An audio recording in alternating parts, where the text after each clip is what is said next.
Welcome to the gunchannels.com lobby chat.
What up?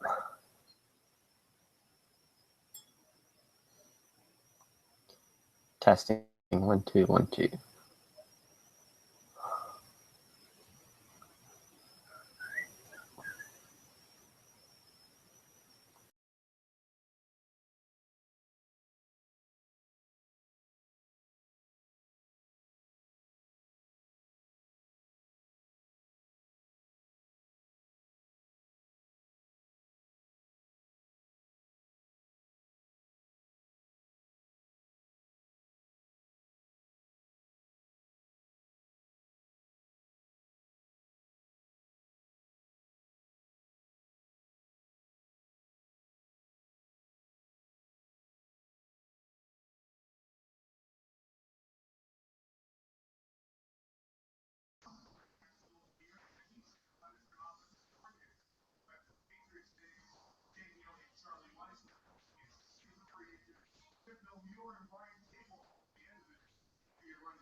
Pink, are you on?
that's the tower, right? They have lots of tours in the promised land. Oh, that promised land. I've been to the promised land. I've been to the mountain on Masada. Really? Yeah. How was that? I remember it was very hot up there. Made me thirsty. My trim is edging off. Yeah, let me figure out how to do that. There we go. So, I just thought I'd share that because those are some good pictures that I have. yeah, thanks. So I hope Bob has been having a good time there down in Arizona. Did you bring maple syrup or something? And he left our channel. Oh. What Canadian. You know, since they're not going to have that pipeline for the tar sands from Canada to Texas or whatever, can we build the pipeline for maple syrup or something? The maple syrup pipeline. Yeah, I mean, if that leaks or if there's a problem with that pipeline, then We'll have to. you just have a big set up a table and cook some pancakes. You know. That we'll have a problem with ants. We'll have an ant problem. Well, if it leaks, maybe. If it is. It's true. But so I was wondering if I think Jesse James is out there listening still. When is that Hartman Optic red dot supposed to come in? Sometime in January. I think he bought one. So. He didn't mention it last time. From, I don't know if he's out there. Command Arms selling. He's out there. It just depends on whether he's at his computer or not. Yeah. Okay. Well, whatever. So I need to think of a quick something for the patch giveaway. Patch giveaway question related to Pearl Harbor. I don't know. He just responded. It's supposed to be first week of January, and that was the MH1. Right. Like you heard me one. As for the one I'm trying to get, I am not sure at the moment. So it's up in the air.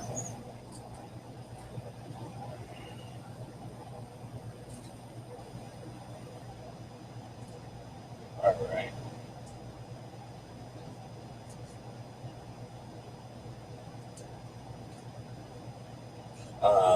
Let's see.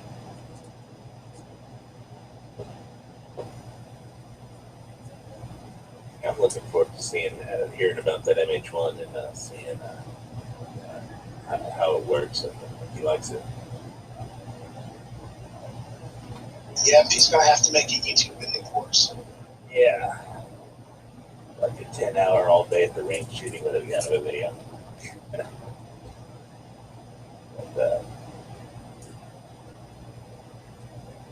I'll stick with my MSC AQC red dot.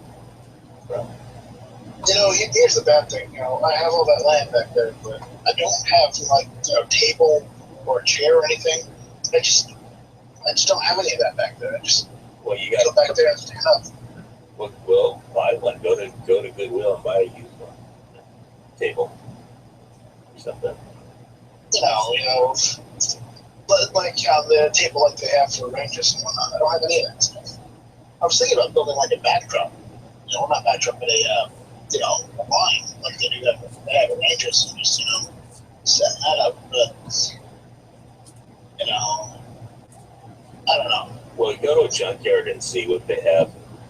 That would be my recommendation. They had like this at somebody at what passes for our, hunting area / we use it as a range, but not exactly legally anymore apparently since they changed the codes. But it was like an upside down. It was basically it looked like somebody demoed a house and there was a bunch of what kind of cinder? It was a bunch of this cinder block upside down part of like a bathroom toilet, and all this the toilet wasn't there, but just the cinder block that it had been sitting on was there, and they just dumped it. So they demoed the house, took the cinder block out that the toilet was sitting on, they just dumped it there, and it's like really heavy because it's just a bunch of cinder block, you know, that's been mortared together, and you know, you just have to be able to haul it, and you know, it's really a solid platform, you know. I mean, and it's just slightly off on the angles, but it's pretty close to flat, so you can just, you know, use some adjustments and some kind of, you know, leveling system to get it perfectly level for setting in your optics and stuff. I may need your help designing something. What, a cinder block? So you just go to find a house that's being demoed in your area. No, I've got a bunch of cinder blocks. You know, I'm just saying, you know, designing it in the right pattern. It's just a big rectangle that the toilet was sitting on, basically. So, and You could probably do something. yeah, so you just mortar it all together, you know, and because the cinder block weighs so much, it's just a real steady platform. You know, when you have like a whole bunch of them together, so it's better than a wood table. Because obviously, a wood table with legs, and just I've got a lot of wood. I was thinking I'd probably just build like, you know, one of those small, you know, gazebos or something, and just, you know, put a table in there and a chair. Yeah, well, the wood is good for making a shade if you don't want to use the tarp. Yeah, you can just, you know, 4 2x4 standing up and, you know, hammered into the ground and a piece, you know, composite for a sunshade. We used to have that, but probably Neil and Art coming for it now. But they couldn't take out that you know, upside down bunch of cinder block because it weighed too much. So that's still there. That's the only thing left on that range right now is that old piece of cinder block.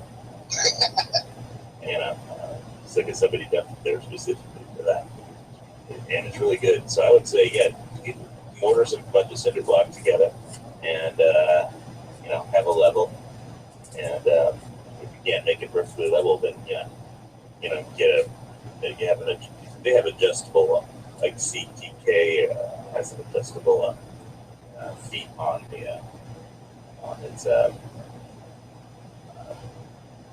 rifle bench rest thing, and with some kind of level. They sell a little level too, so you can just get the feet perfect, you know. So that'd be pretty easy if you know how to mortar cinder block together. Jesse James still in 10mm auto just mentioned that on a positive note, he did order the upper before his lower right now. So Well, he's always building. we got a line. He's always building ARs. Right? I mean, Jesse, you've got like a bunch of. Have you built like 10 of them or something? Like that. He's not as bad as Dead Horse. Dead Horse has like almost, you know, 100 of them. Yeah, that was Dead Horse. I was thinking of. I don't know. Yeah, Dead Horse has like, it's like the AR connoisseur of gun channels. He's got so many of them.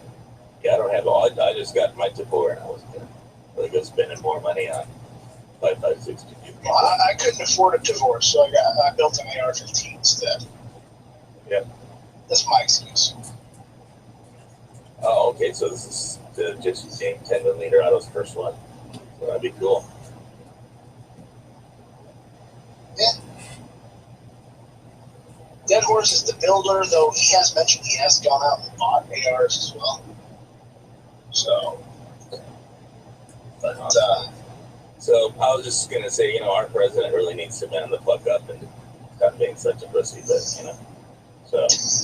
but we don't want to point any fingers. Well, I mean, you know, it's I think if the Obama administration calls up gun channels.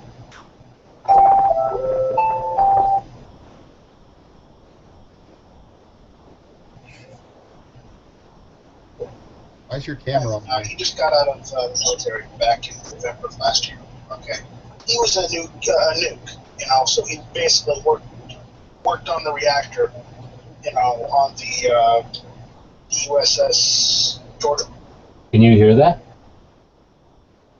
I can. What is that? It's just the other chat running.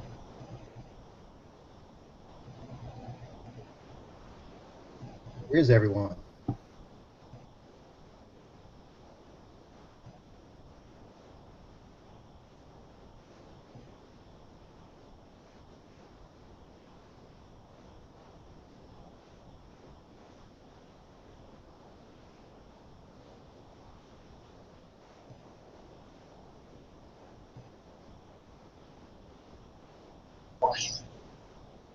Aircraft carrier. Oh, they have more than one, don't they? It's the one they had stationed over in Japan. Okay. Apparently, what had happened was they had to take long. The president took time out of his busy schedule. So what is it doing? But I don't know. They weren't logging properly. My friend got the heat, and kept on doing his job. But, this just proves that Obama doesn't have his head screwed on right. Because if he's yelling at nuclear technicians for doing their job, but no one else doing their job underneath him, that says something. Well, how come a lawyer is calling up and complaining about logs now being kept on a nuclear reactor? I mean, because it's one of the newer aircraft carriers, and it's a new reactor. It's Obama. Would you really put it past him for yelling at someone in the United States military when he doesn't even salute them? I wouldn't put it past him. I just can't wait till we have I hope a Republican president. I don't know which nominee's going to win, but I'll take any Republican over Obama. Other than Kasich. I'll take anybody. I won't take Kasich. I'll take anybody. I'll take anyone. I don't know. Rubio Fiorina ticket. I don't know, Trump is winning, but, it's a long way from the convention yet. Yeah, but Trump is probably the Republicans' best bet this year. Well, the election is next year, though. So. Yeah, the election is next year, so, they might, this is the Republican Party, they might be able to pull out of their asses some magical resurrected Reagan to run for president. But I don't know. Yeah, I don't know either. And yes, I'm joking, obviously. It's just, I remember speaking of Reagan, when in Europe, Reagan put in what really pissed off the Russians and some of the Europeans were all in the street protesting was when Reagan put in the Pershing missiles into NATO and the countries, towards the end of the Cold War, and he put in those intermediate range nuclear tipped missiles, cruise missiles, and Russia got all hot and bothered about him and accused him of this and that, and all the Europeans were protesting. How dare you put, I think our next president should put damn Pershings back in Europe. And if Putin complains and says, well, why don't you do something about it, then go ahead, make my day, We need to put that little punk in check, into submission, Putin. And I know Obama can't do it, so it's not about... He is the most spineless president we've ever had. I mean, he makes Carter look good. Carter's not supposed to look good. Yeah, well, the gas lines were pretty bad, and that it kind of, anybody. I just don't know how Democrats can even not seriously nominate anybody for president anymore after Carter, and be taken seriously. Because we don't have the big party. Well, we need something, because we need a party that's not the Republicans or Democrats. we need the Gun Channels Party to actually The Gun Channels Party. There we go. Oh, God. I've got the perfect guy. I don't Sean, No. Florida carrier. God. Him for president. No. I mean, I do want to say something nice about Florida, Gary. If you're in Florida, definitely. the Florida Carry, he does a lot of good work, but I wouldn't vote for him for president. But I do think FloridaCarry.org, if you're in Florida, check out his website. He does good work on supporting the Second Amendment and legislation and lobbying and court cases. And he's a good guy, but I don't think he's presidential material. But no offense, John, but I like you, and I like your organization. I want everybody to check out FloridaCarry.org, FloridaCarry.org. But as far as John for president, nah. I like. There's some good people in good Okay, channels. who channels would you elect president? Yankee? No. Could dress him up as in a pantsuit and a blonde wig, and he might look like Hillary, but he's left to blend. And you need. I just don't think there's anybody on Gun Channel that's presidential material. But who am I to judge? You're not judging. Who can you see if it happened? Laughing. Yeah, until you stop laughing.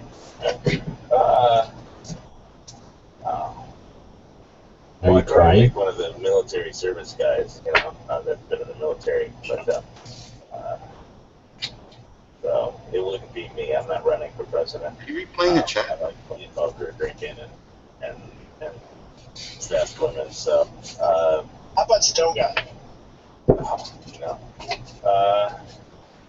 wondering why it sounds so tinny. I was like, there's something wrong with my settings. Well, you guys listening out there, what do you think? Who in gun channels do you see that would possibly have a chance if you ran for president? Well, that should be the patch giveaway question. All right, can you hear me? The patch giveaway.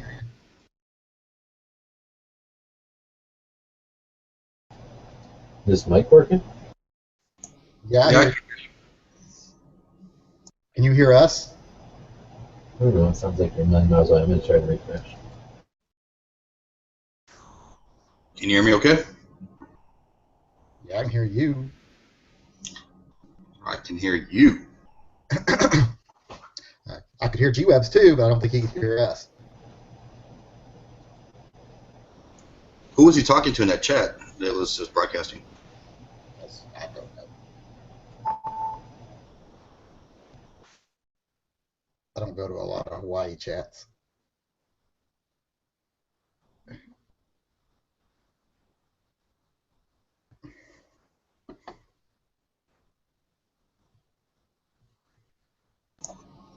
All right. Can you hear me now, G-Web? I don't know what happened to my microphone or my hearing. I can barely hear you guys. Are you saying stuff? We are talking.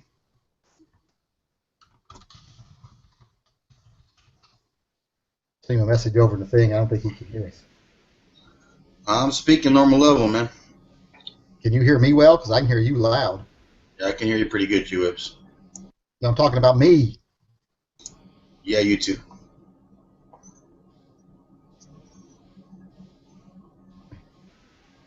Alrighty. So what's going on tonight? How'd that chat, mass chat go? I didn't catch that. Yeah. Same as always. Any barn burners? Nope. We found out that Matt hates Muslims. That's about it. So does Donald Trump.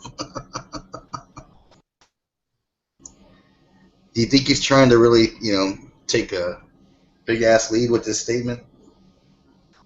He already has a big-ass lead. I think he might just be trying to maintain a big-ass lead.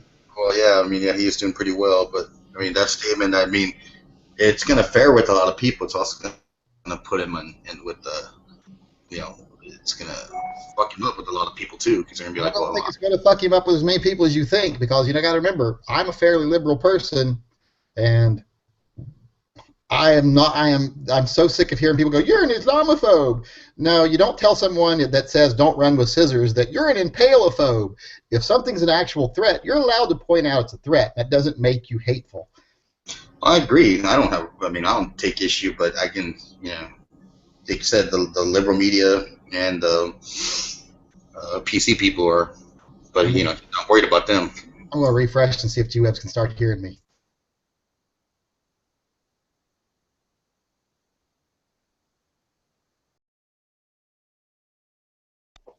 Hey guys, how's it going? Can you hear us now, G-Webs? I don't think so. It's something on his end, perhaps. Must be something on his end because I reloaded. He still can't hear us. I started pointing my camera at my gun tonight like everybody else so that I can be different just like everybody else. Ah, trendsetter. Yep. If as long as that trend that I'm setting is the same thing everybody else is doing. You know, I was thinking the other day about one of the old chats when people would do gun porn, gun porn. Yeah. Everybody had the camera on. You had to pull out your gun.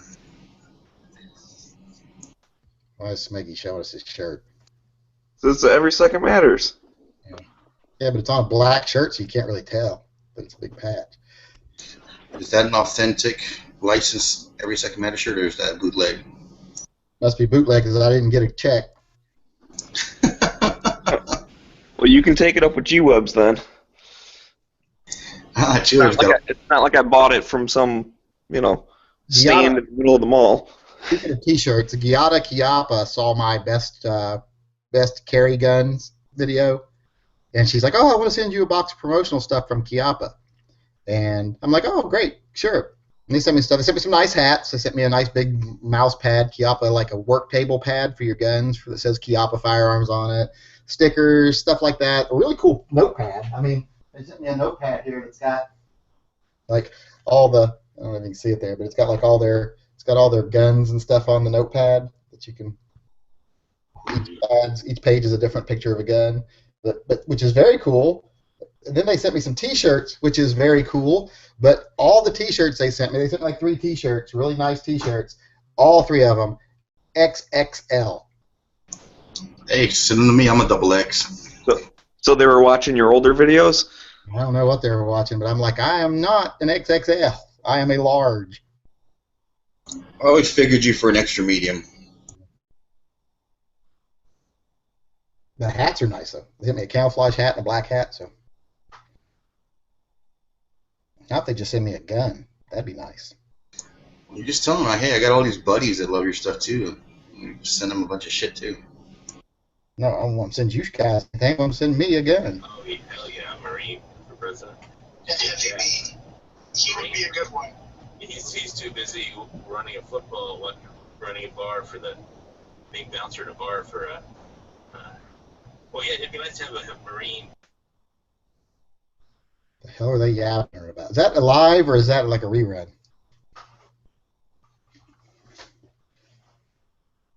Because I don't see it listed on Gun Channel. He's playing back a previous chat or something. And I would endorse Stone Guy for president. Just be like having another Ford. Like the Ford administration take 2.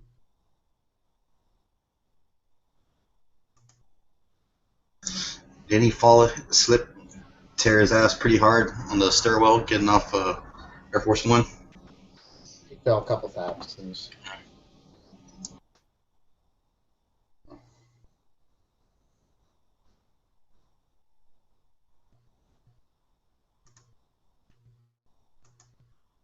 Why does G-Web's camera look like it's underwater? He's in a different dimension. Oh yeah, that is really weird. It's like moving around.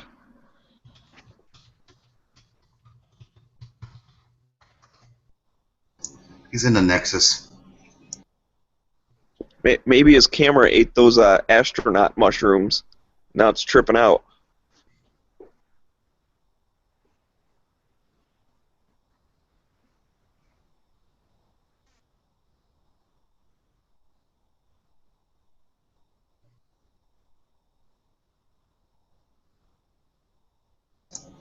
CDNN got a bunch of cells. They got get their emails. They had some pretty cool 308s, semi-auto rifles that they had for sale today.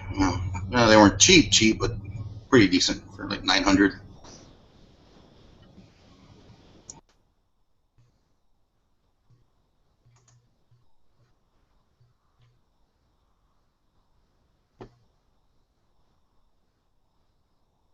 Did you guys see Cutlery Lover's video about him buying that Glock 19 getting $100 off? From Nope. the place where the gun store he frequents? No, I did not see that. Well, he's saying that the guy was saying, I'm doing so well lately, I just can barely keep things in stock. I don't mind, I guess, sharing the spoils and giving you a break. Cool. He can send me some free shit. I'd take it gladly. I'll send you all my old VHS tapes I have. Got some really good movies. I've got a bunch of old VHS. I don't need more of those. Although I did lose most of my VHS when we sold the bar. I didn't think. I left all my old VHS tapes back there in the back office. We used to play them on the TVs on movie night. Forgot to take them with me when we left after we sold the place. Bunch of homemade movies in there. No, none of the homemade ones, luckily, but just a bunch of movies.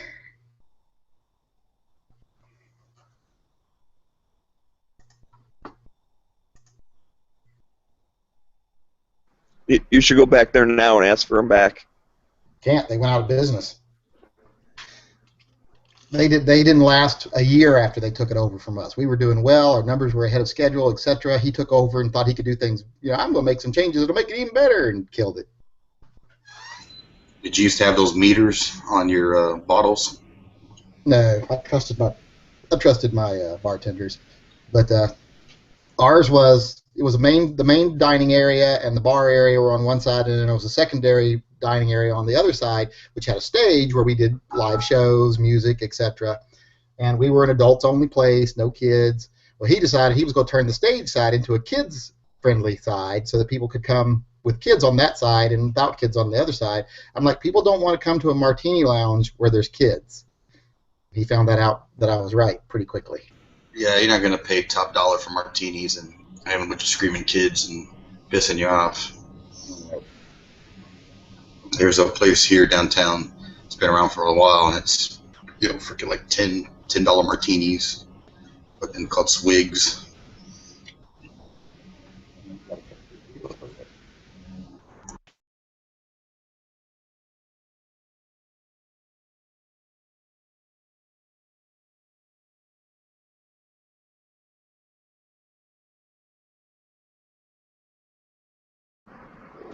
I've never really. What? I was just gonna say I've never really had a martini. There, I only had one once when I was at a company Christmas party, and I've never had one. I was like, you know what? I always see people drinking them on TV. I'll try one. So I get with the guy's like, hey, do you want it dirty? I'm like, what's that mean? He's like, yeah, it's some olive juice in there, and kind of makes it gives a little more flavor. Some people like, some people don't. I was like, sure, whatever. I start drinking it. I'm like, whoa, this shit's kind of rough, dude. And this lady next to me is, you're drinking jet fuel, honey, because I was working with a bunch of people in the airplane industry. And you're drinking jet fuel, honey. A couple of those, you're going to be flying. And I'm like, yeah, I'll only drink one. I don't even think I finished it. There, it's an acquired. It's like scotch. I hope that woman you're imitating was like a Italian white woman or something, because if that's supposed to be a black lady, that was racist. Yes, it was. No, she was white. But it's like scotch. Some people love scotch. Scotch and mineral water or what do you call it, carbonated water. Scotch and soda, but I don't like the taste of alcohol. Period. I can't find a single alcohol nowadays that I haven't drank in decades that I don't think is disgusting. Yeah, I'm not much of a scotch guy, but I'll drink a glass of somebody if they pour me one. It's not my cup of tea. My dad likes scotch, Buchanan or Chivas. So I like my dad makes eggnog around this time of year, and he doesn't just like pour it out of the container you buy. He mixes it with some vanilla ice cream and some Seagram 7. Put a little kick in it.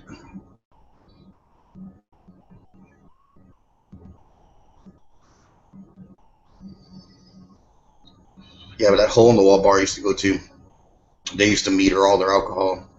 And people would ask for like a double, and he'd pour a double, and he wouldn't do a long pour or anything. And people would always be complaining, no, that thing's fucked. That thing's not working. It's working perfect.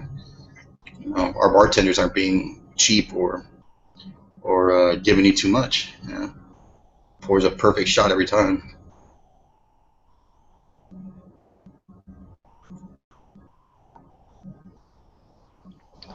Yeah, I don't like that. I like when the bartenders can give you like a little bit extra, and it ends up. I think it evens out because I think people will come back to places like that. Start watering it down. There you go, plenty for you, buddy. I remember people would like.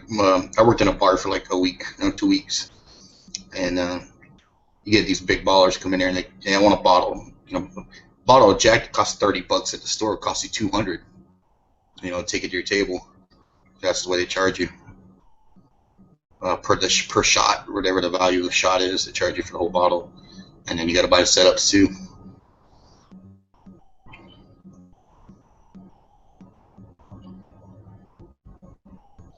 Yeah, there's definitely a big markup on alcohol.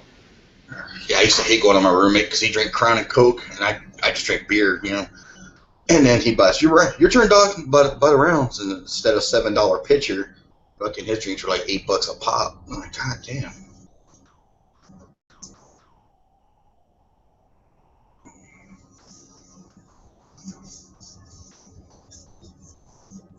So did you guys catch any ceremonies they had? I was working today, so I didn't get to see. It's pretty tight up for Pearl Harbor. Nah, I didn't watch any of that.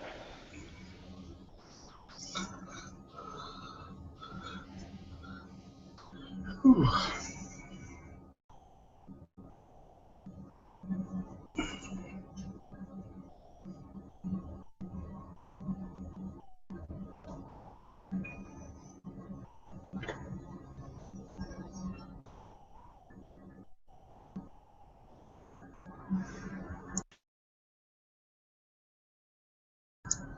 I just set up my old computer. I always had a laptop kind of hooked up on my bench that I've been using for the last like 2 years, but couldn't do the job. It's a little fucking graphics card on it sucked. So I need this big ass server I built, put it, and did a little revamp on it, overhaul, just worked it smooth. Fucking case alone for this computer's like $300.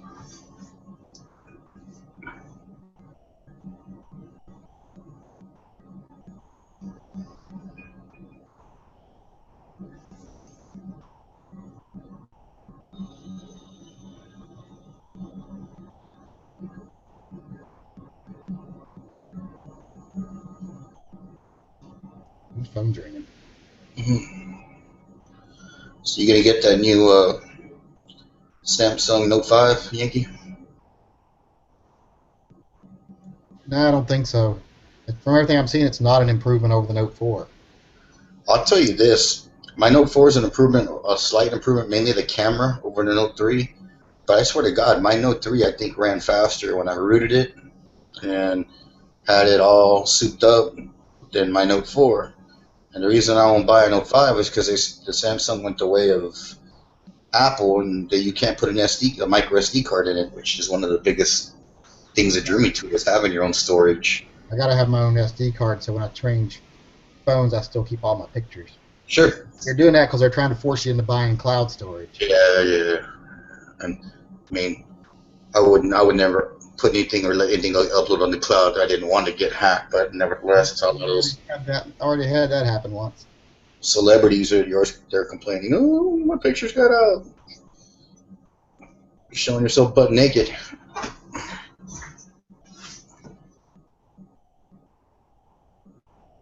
No, plus you don't even own the storage. You're just renting it from them too. That's what sucks.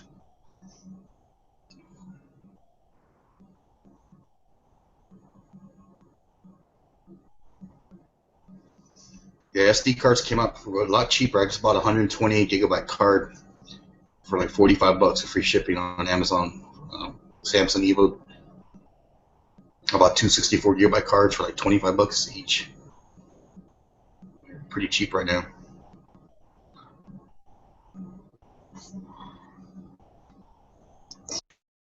If Samsung doesn't put a SD card in our next gen phone, I'm probably gonna end up having to get like an LG or something. LG's already advertising that that's their new thing. We're the only company still making. I like the LG G4. I haven't played with it. Yeah, I haven't played with it, but my son's got my old G3. I like the LG G4, but right now I'm stuck with the Samsung because I have the Galaxy Gear S watch. So I'm probably just going to stick with my Note 4 until it dies. I was looking at one of those watches. I could have got one with the deal, but it was like it's another line that because the watch, the one I was looking at had its own phone number, and they were like, well, it's going to be another line, and yeah, but it's only $5 a month. With AT&T, it was a little more here or there. Yeah, it's 10 or 12 with AT&T. It's only 5 with Verizon. I got it, and then I pay an extra $5 a month, and it does have its own phone number. So if I leave my phone at home, my calls forward to my watch.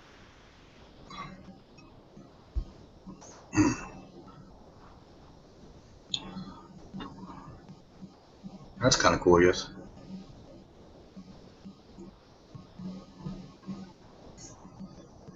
I don't think the pedometer is very accurate on there. I just realized the other day it kind of counts when you're in a car, it counts it as movements.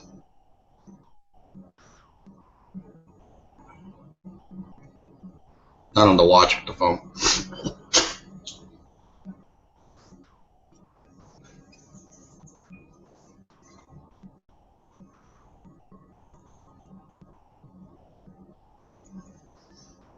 You ever gonna buy the bigger Rhino full size? I'm thinking of getting a 4-inch. Those are about 800. 900. Oh wow, they're not cheap. I did get this one in nickel. I've got a 2-inch in nickel now. Might as well have 3 if you're going to have 2. I still like the fire one. I haven't got to shoot one yet. They're amazing to shoot. Everybody's like, what made you switch to the Rhino? I'm like, I shot it. And they seem to have worked out all the issues they had, because I wouldn't own one at first because they had too many issues. But they, as most gun manufacturers do when they first produce a gun, but they seem to have worked them out, so I'm happy with it now. How's the trigger pull? Excellent. I have a video on the trigger pull. It's got like a 9-pound double action, 9 to 9.5 pound double action, a 3-pound single action. Very smooth and consistent. Doesn't have that stacking it used to have. Still stacks a little because it's double action, so you've got to be able to stage your trigger. So, but you can barely notice it. You have to actually pay real close attention to stage your trigger. Yeah, if I was gonna buy another revolver, probably majority would be spent in Weston, or maybe looking to get one of those. Like the other revolvers out there that are currently being made outside of the Rugers, I don't really see too much in them. I just don't carry any of my other revolvers now that I have this. It is the best carry revolver. I'm not saying it's the best revolver. It could be eventually, but it's the best carry revolver. It carries really nicely. That flat cylinder makes it carry really nice. The just overall shape of the gun carries really nice. It's light because it's aluminum frame. It's just the big wide trigger makes it easy to real comfortable to shoot. It's just a very comfortable gun. I still want to get a 686 plus for the collection. It's one gun that's on the. I've got that one. Now, people ask me what's the negative about it. What would be the biggest negative about this gun? I would say the biggest negative about this gun is that you can't really buy aftermarket stuff for it. Is it a 6-shot or a 5-shot? 6. If Chiappa doesn't make it, you can't buy it. There hardly anybody makes anything for this thing.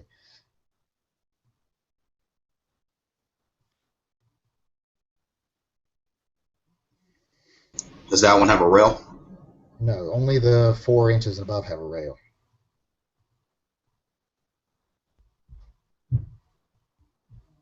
Okay, now I'm going to go back upstairs. Okay.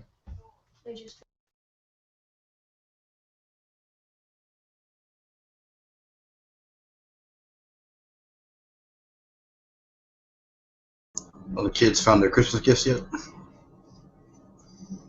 Nope. I found one of mine. No, you haven't.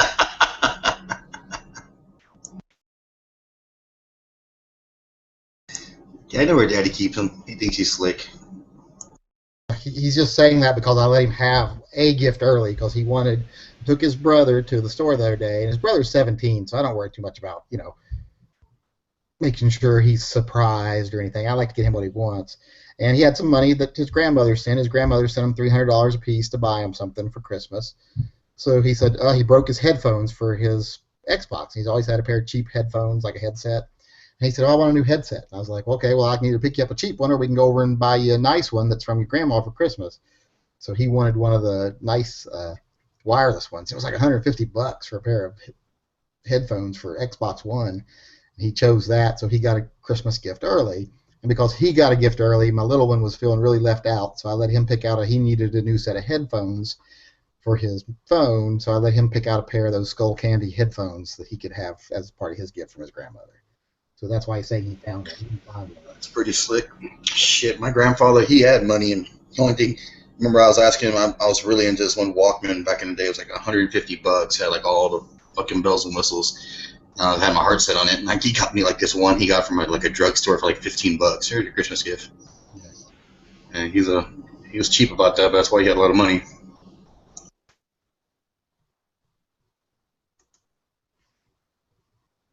Pretty amazing how these kids get a lot these days from their grandparents. Oh yeah. Well, Bob just every year just sends them $300 a piece and tells me to buy him something.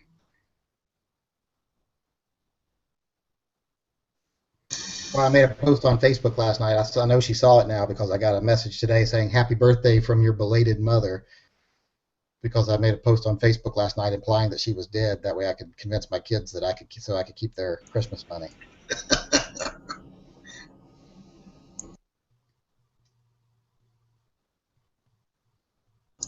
How's your son? I know in the past I've seen your little one. I think you let him shoot, but I don't think I've ever seen your older son shoot. Is it not his thing, or? Yeah, he does every now and then. I've got videos of him shooting, but he's just not as into it as the little one.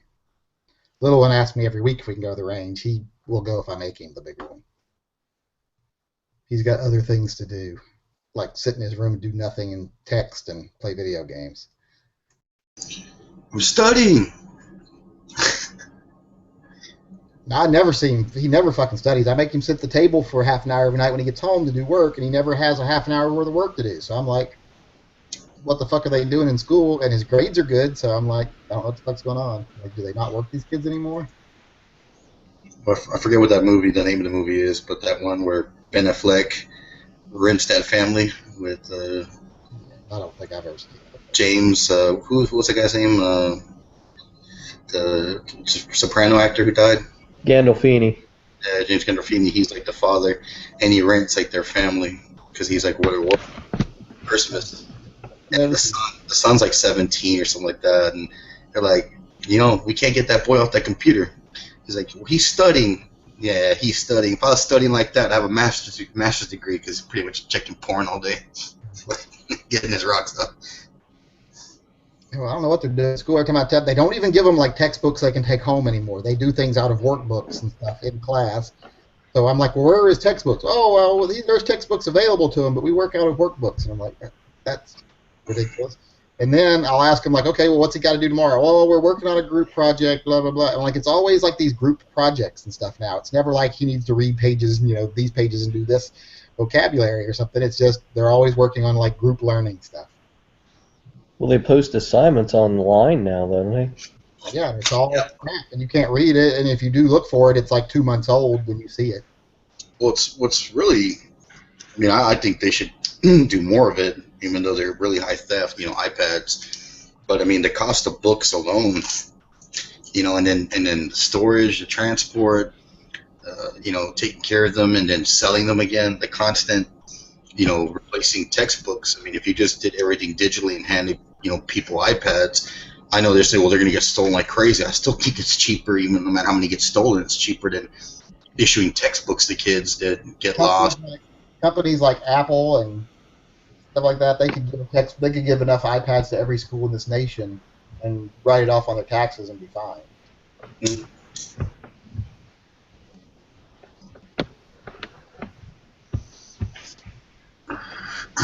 Yeah, because you just do everything on your iPad, and and Google Google Apps or Google Forms. It's pretty slick. Teachers create their own paperwork on Google Forms.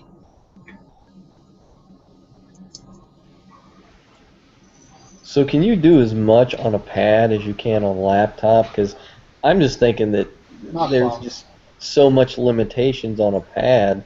There's but I mean, they could do those stations that have keyboards for the lap. For the, It depends, because realistically, it's still a device. But with Google, like doing Google Sheets, Google like their version of Word, their version of spreadsheets called Google Sheets, for what Word is, their version is that you save it to Google Drive, and then wherever you're at, whether you're on a laptop or a desktop, or a iPad or whatever the tablet you have, you can just constantly be editing the document, as long as you're signed in. So that makes it easier to do. Before, they weren't, because you could do certain things with the tablet, but you couldn't replace a laptop, like when you're getting really heavy into Excel or heavy into some PowerPoint stuff. Just now with the way with these updates or upgrades in the software, that's all cloud driven now. You can do a lot more with the tablet, but you still can't replace them when you're going to get into like really crunching something like video editing and maybe some gaming, high-end gaming, not necessarily like your popular games that are apps-based, but it's not completely there, but less and less people are buying PCs. You'd be surprised if, a new family that's starting up might have one PC in the house, a desktop. I still think learning from books is very important. Writing things by hand is still very important for a certain part of their education. Well, I agree. It was kind of odd to me when I was talking to my daughter about, when you're going to learn cursive. And they don't teach that anymore. Yeah, we're teaching our 11. We taught our 17-year-old cursive, and we're teaching the 11-year-old now. He's learning cursive. He's doing better at it. He writes cursive better than Prince by far. Yeah, my little girl, for a while there, a couple years ago, about 3 years ago, she's 11 now, but she had this horrible handwriting, this nasty block handwriting. I was like, man, little girl's supposed to write pretty and nice. And I told her about penmanship and how important it was when I was a kid. I used to get, pretty much schooled on it pretty hard. And she improved it, definitely, and she writes well now. But for a while there, she was just like, man, it was like some kid on crack writing. It's just the way she was. And then she really turned around and does a better job now. But they don't teach them cursive. You have to. Oh, I was going to say, do they even use the Dewey Decimal System anymore? Because they don't use books for much, right? I mean... I think, if you go to a library, you got to learn the system. I mean, that's how they categorize books and catalog them. Well, you would think, but, I mean, they do research papers and stuff, and most of it's all online. Like here you can see, I don't know if you can see this, but like right there, it's a sample of his cursive, and it's readable. It's pretty good. Yeah, and you can read his cursive. But his printing, you can barely read. This is stuff he wrote tonight. I had him writing tonight.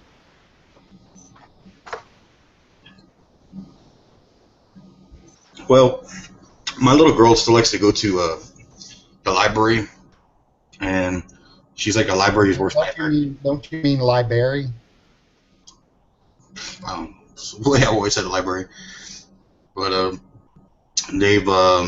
she's like, the librarian's worst nightmare or best friend, because they actually like her. She's always, can you recommend me another book? She was reading like shit, like freaking like 2 or 3 books a month. And I was like, damn. She also got it from my mother, because my mother is the only one who reads that much. Me, I can read journals or biographies, but just to read a book, to say, to sit there and kill time, has never been me.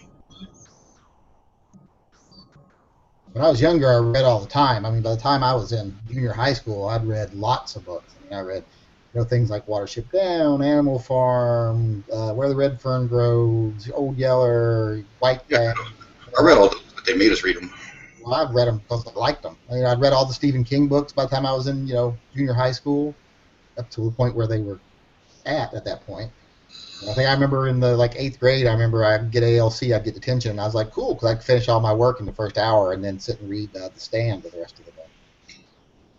or when I was in 7th grade, I remember those. They used to have those Iowa tests or the skills tests, that they used to make everybody take, at least around here. And I just said, I thought I was gonna be slick and whatever. I was stupid and decided to just put a bunch of words, and instead of like filling out like A, B, or C or D, I would like make like words out of them. And completely fucked up the test. I didn't give a shit. And then I got stuck. I didn't need it, but because I did that, I got stuck in like reading comprehension for like people that are real slow on reading, have reading problems. And I got stuck in that course, which wasn't that bad because they used to watch a bunch of movies and they're trying to get you interested in reading and teach these people that have real reading problems to get into reading. And it was pretty scary, man, seeing some of these people in there because you actually saw, legitimate cases of people having learning issues and they couldn't read very well.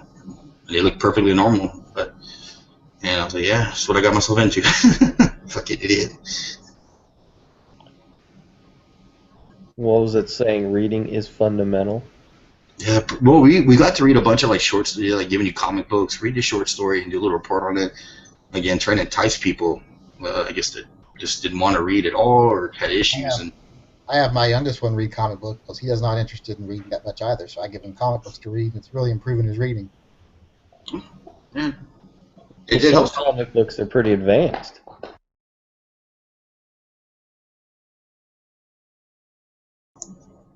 Some are racy too, so it's like everything else that comes out these days.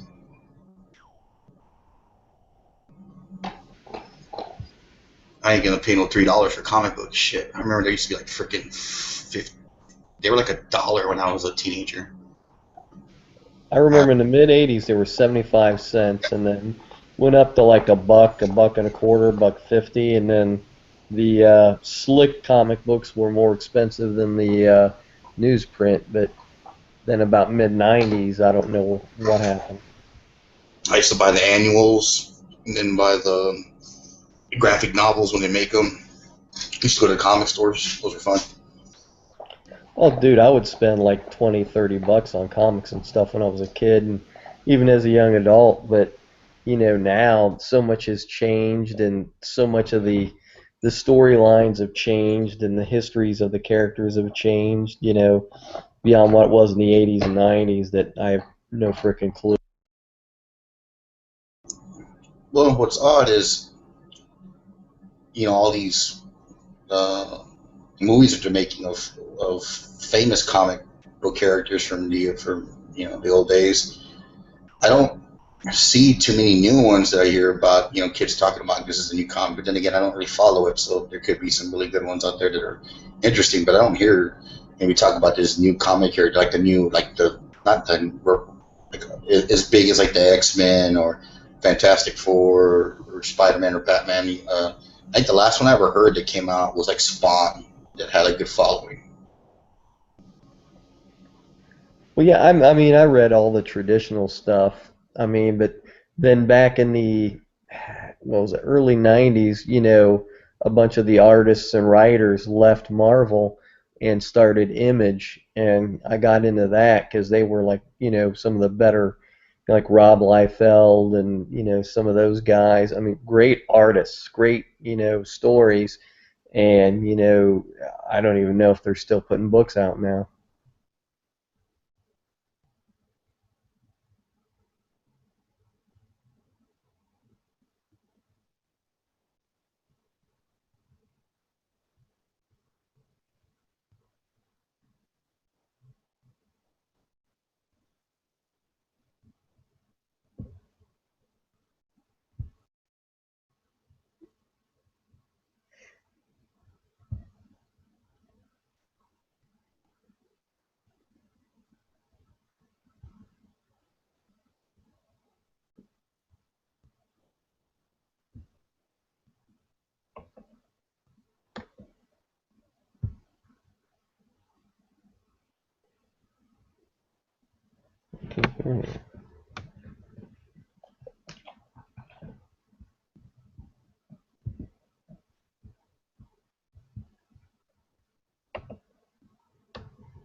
Yeah, out of all the comic book characters, I always saw the X-Men, having some potential of being a movie, but I never saw Iron Man being as big as it was and as good as, most of the movies were.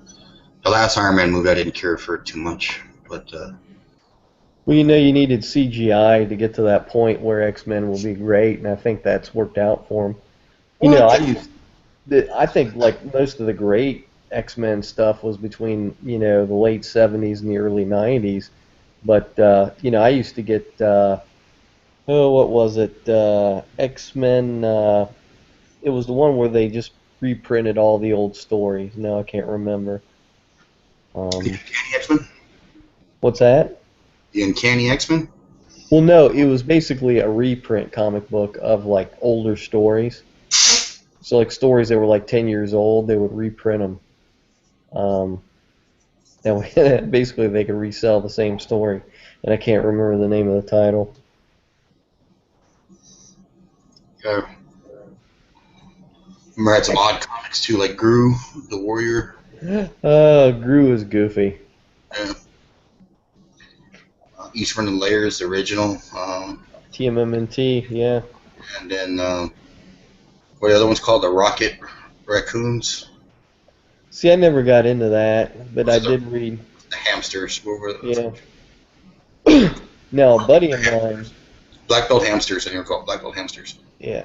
A buddy of mine was into like the really cerebral crap, and there was this comic book called Cerebrus, which was like this aardvark, and basically the aardvark did.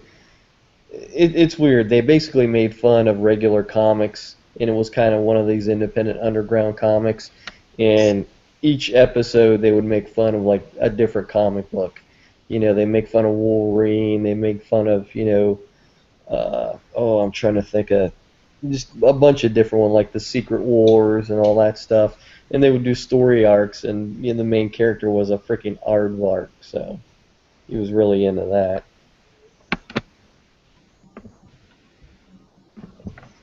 I want to blank about something for a second. When I go to a website, I look at a gun, you go under specifications, and then you get to the segment on sites, and it just says, yes. That's annoying. Write down what kind, don't be lazy. Write what kind of sights your gun you're selling has. What do you think about them making that M&P Shield Performance Center? All cake dressing, but people like that shit. Yeah, I was gonna say because it's a good gun, it's a good pistol, but to make a performance center version of it for pretty simple carry gun, I could see it like on some high end. There you go.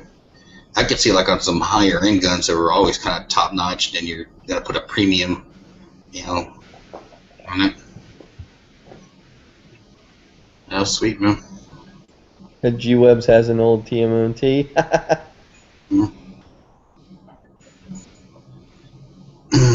That's an old comic. I used to have probably about 10 of those comics. They're hard to get. He's got Reed Fleming, World's Toughest Milkman. That was a great title.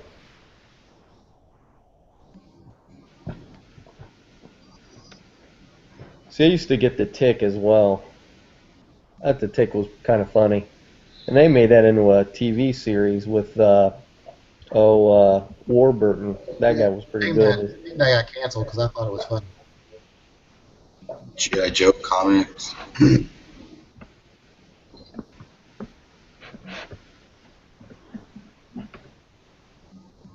Remember that one? He's got all of the independent labels from back in the day. Yeah, I remember you get lost in a comic book store with some of that stuff. It was like, okay, we got the stuff that everybody buys, and we got the, Yeah, more the independents. indie stuff that we have, and I'm just like, yeah, if that's your cup of tea. And G-Waves, do you have any Dazzler? I don't read gay comics. Or is that like one of them girl rock band ones? She was a character. I don't remember. I had like one or two of them. And I got like one of my sister's boyfriends like said, "Hey, you're into comics, yeah?" And he gave me like a freaking whole box of them. all kinds of shit in there, from the early 80s. Yeah, Reed Fleming, they were going to make a movie out of, but they never did that. Who would be Reed Fleming, though? Bill Murray? I don't know. It would have to be somebody tougher than Bill Murray. Yeah, maybe. Then there was who was the Flaming Carrot? I'm trying to think of what that was.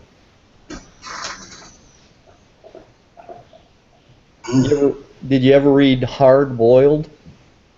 Sounds familiar. Yeah, I mean, it was a real violent, kind of film noir-ish, but it was in full color, and it was a lot of subtext, and if you knew culture crap from, violent comics, you kind of pick up on it. I think it was only a couple episodes, or a couple of magazines. It's funny, some of those comics that they would give you at school, that were like, that they had like big characters in there, but it was all about like, staying off drugs and stuff. Oh yeah, yeah. Stuff that they would do with them. Some of those comics are like really rare and worth a lot of money now. Remember, hygiene's important. Stay off drugs. Look both ways. Wear a condom. Yeah.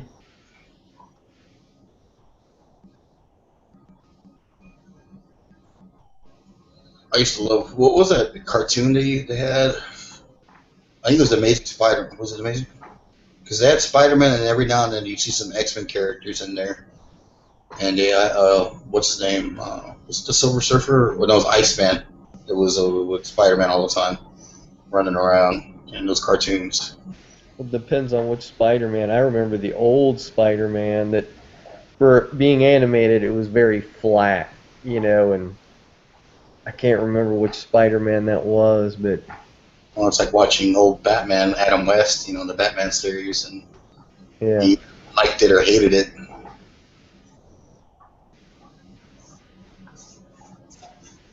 Burgess Meredith as the Penguin. Mm-hmm. The Kid on E-Rock.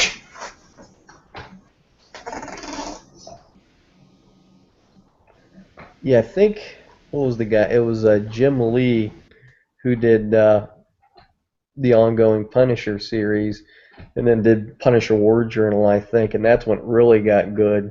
It got more into the guns and technology that he was using. Because before that, you had Frank Miller doing some of the original Punishers. I still remember that when Superman got killed, or they said Superman's dead episode or comic. Dude, I bought that, and it wasn't worth buying, I don't think. I was in high school, and must have been about 93, and everybody was buying that comic, like buying like one to read. And yeah. I did the same thing. One still poly-bagged, or it came in like this red, they came in like, I think, gold bags and red bags, and I got 2 of them, and yeah, I did that.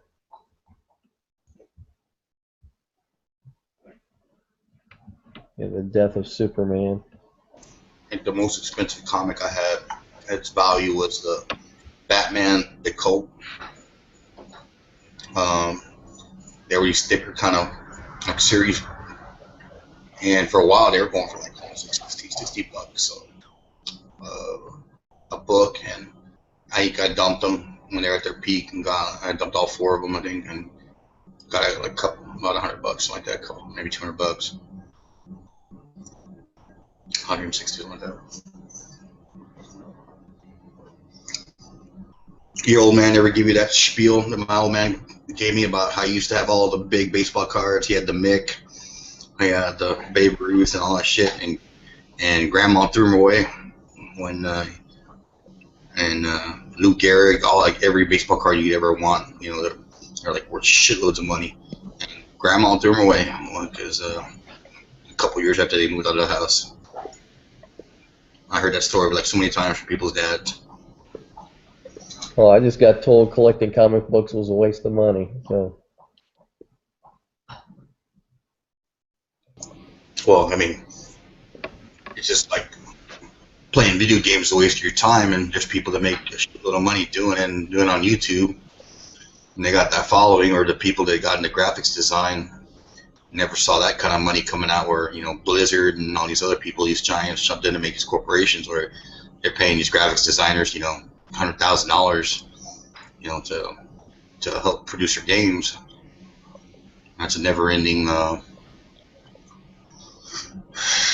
industry. Yeah, Atari was kind of big when I was a kid, but never really got into that. Yeah, it was Yeah, interesting to see that one Steve Jobs movie where I never know he worked for Atari. Really? And, and then in that Jobs movie with Ashton Kutcher, he's Kushner, whatever the fuck his name is. They show him where he's working for Atari, and people are complaining because he's a stinky motherfucker, unhygienic. And they're like, dude, they're like, well, and he's such an asshole, at least the way they portray him. Can't work with anybody, that they end up like getting him to work like when everybody's out of the office, so he can be on his own because nobody can stand him or his hygiene. Yeah, that guy was worth a lot of money before he died. Yeah, he ends up bringing Woz to bail him out because he was more of a visionary. He wasn't the guy who put the shit together, but his vision was what led them. And Woz ends up like going there and helping him out for free, and he ends up like freaking undercutting him too. Like, yeah, here's like $200. Like, oh wow, 200, and like he got paid like 2,000 to fix the game or to do the job. And $2,000 in the '70s was a good chunk of change. Oh yeah, you buy a car for that. Oh yeah. Oh shit. Yeah, I remember when the Yugos came out. I think that was like, what, early to mid-'80s? The Yugos were dirt cheap. I remember being at a bingo parlor once, and my parents used to go to in Laredo, and they're having a giveaway that night, and the giveaway was a Yugo. I'd never seen them before. It looked like a shitty Volkswagen Golf, whatever. A little boxy car, and they gave it away, and this lady won it, and she was like jumping up and down. She's like, "Oh my god, I want a car!" And they're like, "Well, you want a car? What's that you want? You want the car? Wait till you have to get it serviced. If you can find somebody that services Yugos." And that was like, that must have been about 91, I think, when I used to go there. Yeah, they were probably out there. They don't make those cars anymore, right? This is a miracle to see one still in service. Oh yeah, I think they stopped like maybe in the late '80s, early '90s. I mean, the country went ass up shortly after that. I remember going shopping for a car with my dad. I was just a little bitty kid. This was like 1969, 1970. And I remember him looking at a new Mustang. And he would not buy it because they wanted $2,000 for it. And he was like, I'd never pay $2,000 for a car. But it was like 19,990 or something like that. He's like, that's like $2,000. I'm not paying that for a car. Well, they made some ugly-ass Mustangs in the 70s. They had that one that kind of looked like a Pinto. Had that all-round kind of look to it. That was a Mustang, too. Then they had the Cobra. There's this one Cobra that they made. One that looked like a Pinto was a Mustang, too. Okay. But they made a Cobra out of that one, too, because I've seen some people, and they're all really proud of them. They're ugly fucking cars, though. I mean, there's some muscle cars that are ugly, but they're tough. This car is just ugly. And they made a Cobra version of that car. I'm like, wow. You'll still see them every now and then. Those Mustang 2s are ugly as hell. Shit, my dad had some ugly-ass Fords, the Fairmont, like in the 80s, and box fucking nasty-looking cars. They're hand-me-downs from my grandfather. Some god-awful looking vehicles. And my grandfather's an Oldsmobile guy, so he'd always buy those Delta 88s. Very well. See that thing? Mm-hmm. Do you have an 8-inch disc? Well, I mean, yeah, I do have those, but this is... Right? Yeah, I used those in computer literacy class when I was in 6th grade, Apple II. Right? We had the Commodore 64. Was? Oh, it's signed. This is a fairly early one. There were some bucks. He used to sign them when they went to schools. I got this one from the school. Yeah, we had those. I remember all we did was like dot-to-dot matrix or point-to-point, whatever they call them, the images. I mean, like you make your name, and then if you're really slick, you can make it move and have some kind of little tiny animation to it that we learn how to do. You know, people always do that game of if you could have dinner with any currently living famous person, like who would it be? You know, people always say, choose who they want to have like I want to have dinner with the president, or I want to have dinner with Brad Pitt or Angelina Jolie or whoever. My choice whenever anyone asks that question or anything similar to that question is always Wozniak. He's a really an outgoing person, from what I understand. Very nice guy. I would love to spend just 15 minutes talking to that guy. Yeah, it's a shame he doesn't have a really active hand at Apple anymore. He's totally crazy. I mean, he's like a super nerd, like almost autism level crazy, super nerd. But he's very smart and very interesting, I think. Oh yeah, well shit, man. He's what Steve Jobs had the vision and the leadership, but Woz is the guy that really put it together realistically and oversaw it till it kind of grew beyond his I guess what he wanted out of it. One of those guys who has a 2-liter of Mountain Dew and spends all night working on programs, right? Shit, dude. My dad, one time, I went to pick up my daughter after work, and my dad's all like, yeah, we went to go run some errands, and, Isabella's been, just basically, freaking jumping on all the furniture and peeling her off the ceiling.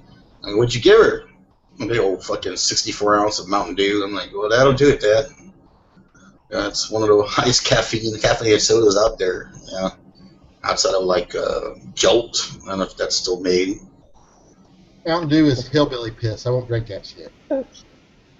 There's people that love that and Diet Mountain Dew for whatever reason. I never liked Mountain Dew. I've got 2 cases of it in my refrigerator out in the garage here, but it's because when my sister comes, we pay her to clean our house every weekend. She comes, cleans the house, and she drinks Mountain Dew all fucking day. And eat moon pies?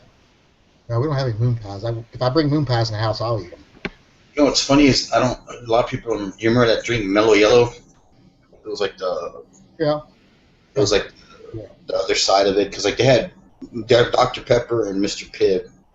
You don't see much of Mr. Pibb anymore, too much, but that was the one was, I think Mr. Pibb was owned by Coca-Cola initially. And I remember, but Mellow Yellow was basically Mountain Dew's main competitor for the same kind of type of soft drink. You know what I missed? What was weird is in Coke. Well, no. In 1990, I went in the Army, and when I came back, glass bottles, those glass 16 ouncers, not the tiny bottles, but the big 16 ouncers, totally disappeared, and they totally got rid of glass almost all the way around. With like, a glass Coke bottle or Pepsi bottles, and they switched everything to plastic and aluminum. There was a little bit of reasoning behind that. I mean, the 1 liter bottles. You remember those? I remember like when I was real young. I was about 4 or 5, and my dad, we're like, oh, we're having Coke, with dinner tonight. Oh my God! And we all, he'd have a 1 liter bottle, this big ass with the big mouth caps on them, wide mouth caps on them, and the thing about those 1 liter bottles is if they were hot, like room temperature, and they fell and hit the ground, they would fucking implode, man. The glass would like fly everywhere. If they hit the ground, they just wouldn't crack because of the pressure they were under, for whatever reason. And they had a big problem with that. People, suing Coke over that, for understand. What are you talking about? Something like that. The one where you got 8 of them in a thing? Say again? The kind where you got 8 of them in a thing? No, these are 1 liter bottles. This is before they had 2 liters or 3 or 2 liters. Oh, you're talking about those ones that were like sort of like a big hand grenade size? Yeah, it was like a big fat Coke. Oh yeah, you set them things down wrong on concrete and they would pop out. Yep, and they stopped because I remember, like, it's funny because I tell people as a kid, I remember, like, talking to other kids, and hey, I gotta go. We're having beef tonight with we're having meat tonight with our dinner. And I was like, okay, well that's a special night because not everybody would have meat. It was like, they'd have some other shit or some other way to save money.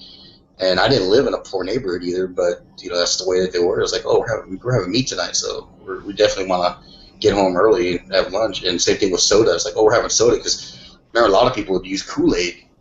They drink Kool-Aid with their meals. We always drank Kroger brand Kool-Aid drink. We never drank like Kool-Aid brand. It was just Kroger brand drink. We never had.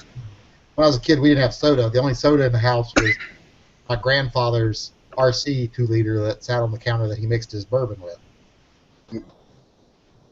It was always kind of an exception because if not, we were just drinking iced tea or somebody made tea.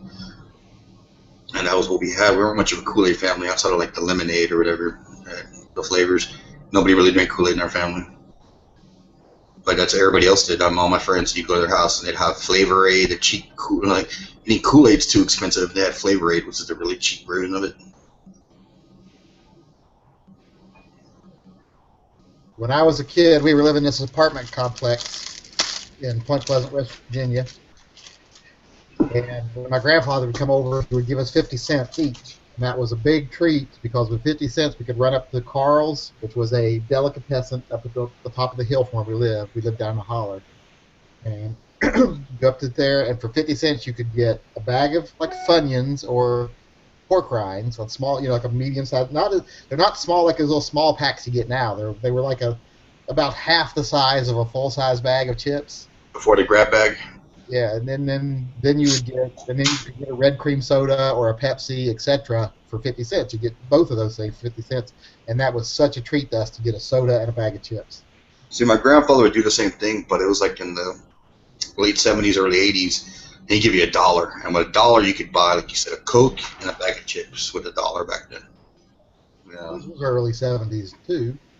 Yeah, and we'd leave and then we'd stop midway between Laredo and San Antonio at like this country store, and you could get, like you said, a bag of chips. And we used to get do they still make Barks?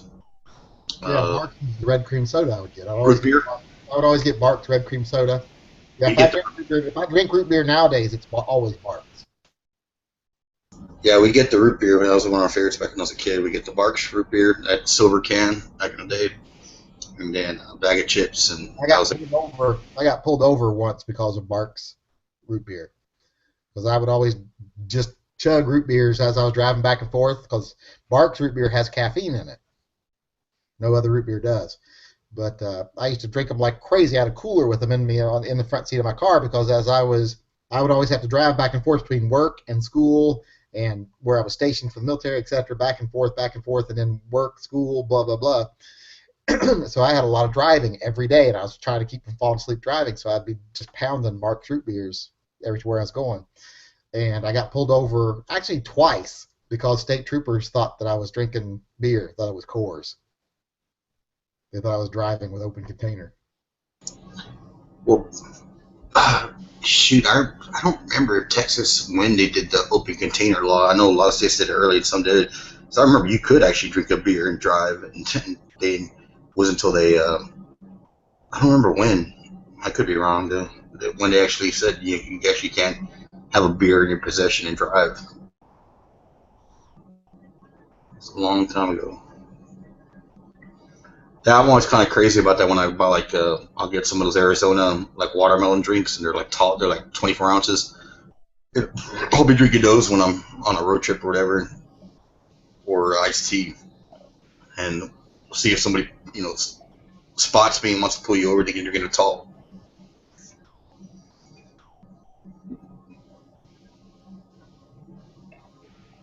You get a 20-ounce King Cobra in your car you're drinking, huh? Malt liquor. Malt liquor. Some Crazy Horse.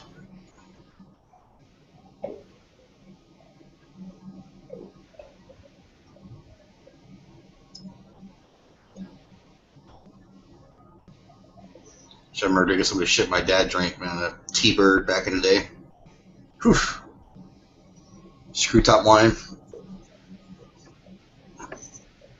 My grandfather used to drive us to Charleston, like on weekends or something. My grandma used to go shopping. He'd drive us to Charleston. He'd have a bottle of bourbon in the glove box and take a swig of it every few miles.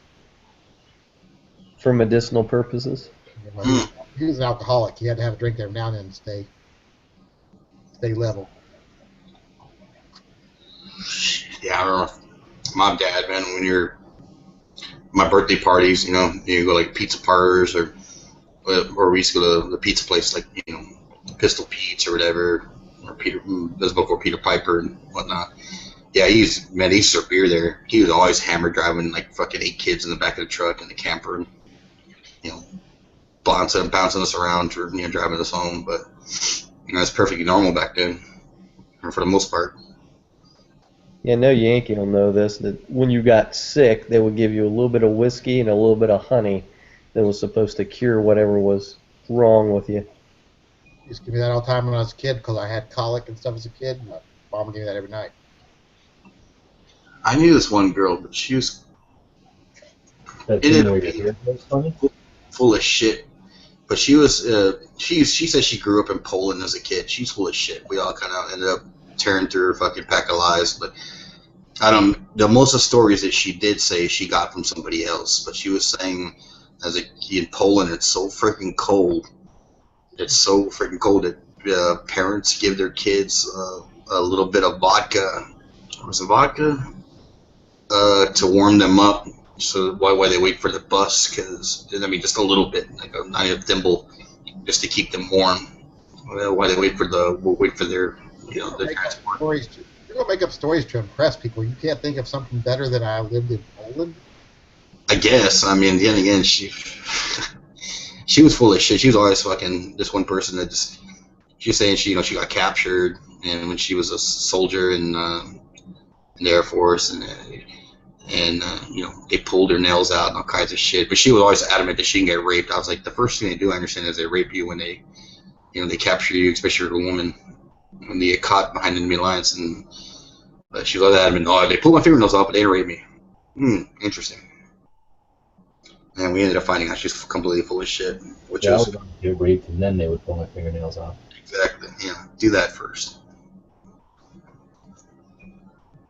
You have like, I refuse to let you pull my fingernails off until at least one person rapes me. Mm-hmm. Well, with your fingers a lot.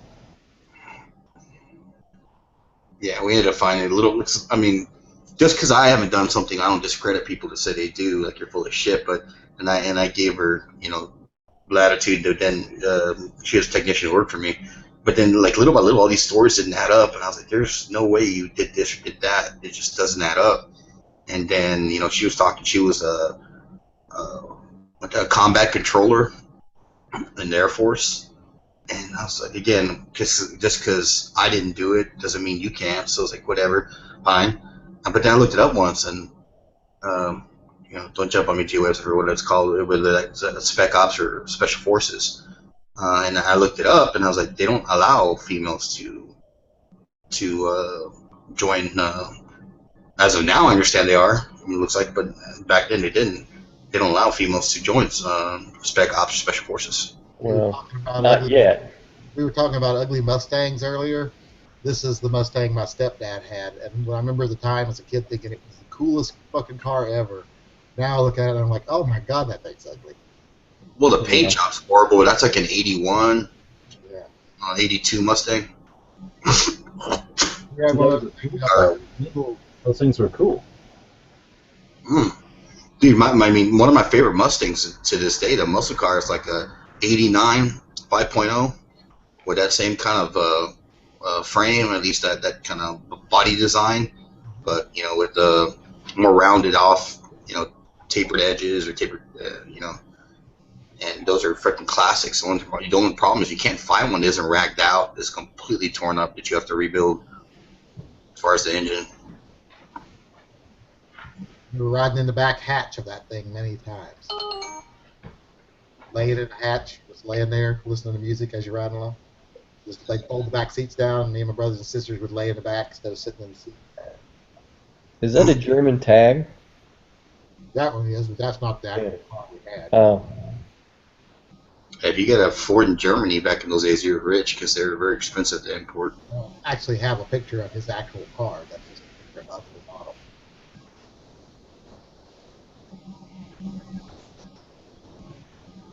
Maybe got the fog lights on there with the covers on it.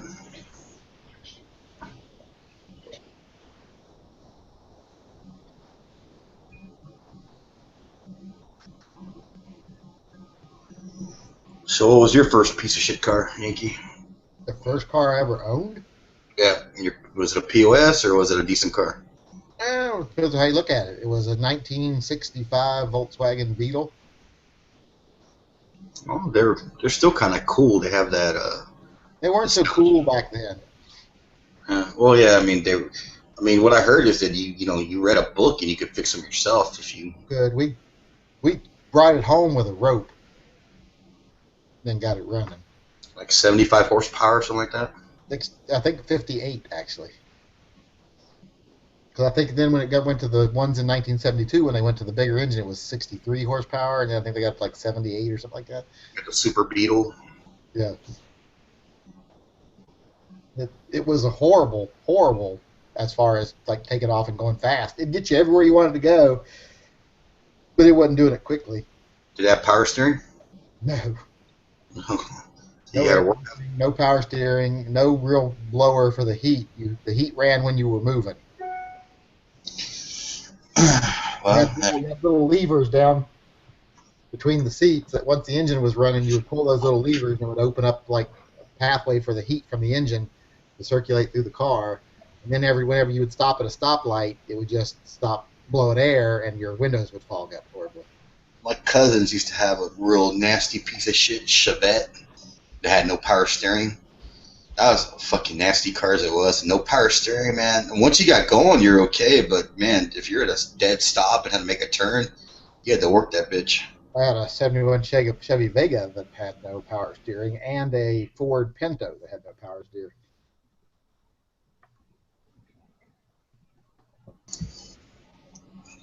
Yeah, it's funny because I think who's told me a story about like they had their kid and they got like in their dad's older pickup and they get in and the kid looks at Dad, there's no button for the windows. I think just turn it down, son. Just wind it down. Oh wow, that's really cool. It's like, get the fuck out of here. Yeah, no idea, no concept of actually manual windows. I never had a car with.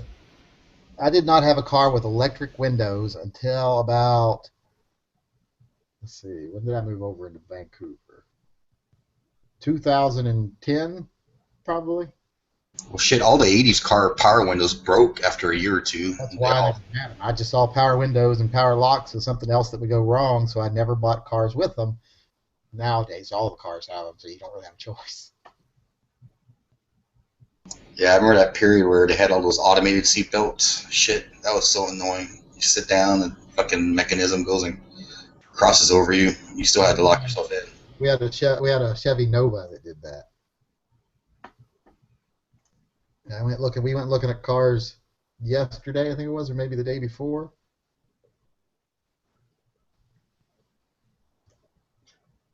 Yeah, the Jeep has one. You fixed it to buy your son a new car or a first vehicle? We were getting a new car for us, but he doesn't have a license. I was going to try to find a picture of the one I was looking at. Hold on here.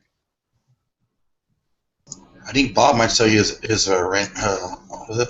Ranchero or whatever. I think I'll pass on that. Where was it?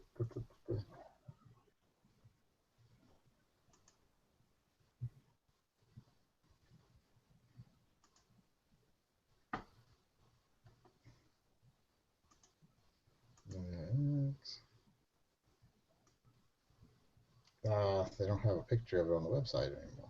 Crap, they might have sold the car I was looking at yesterday.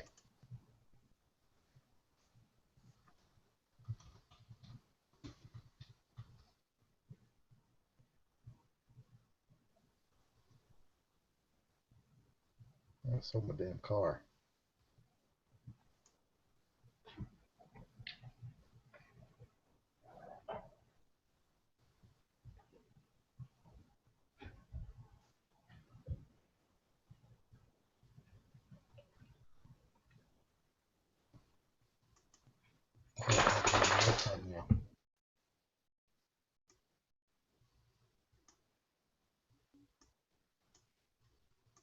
Yeah, well, here's one that looks exactly like the one that I want to get.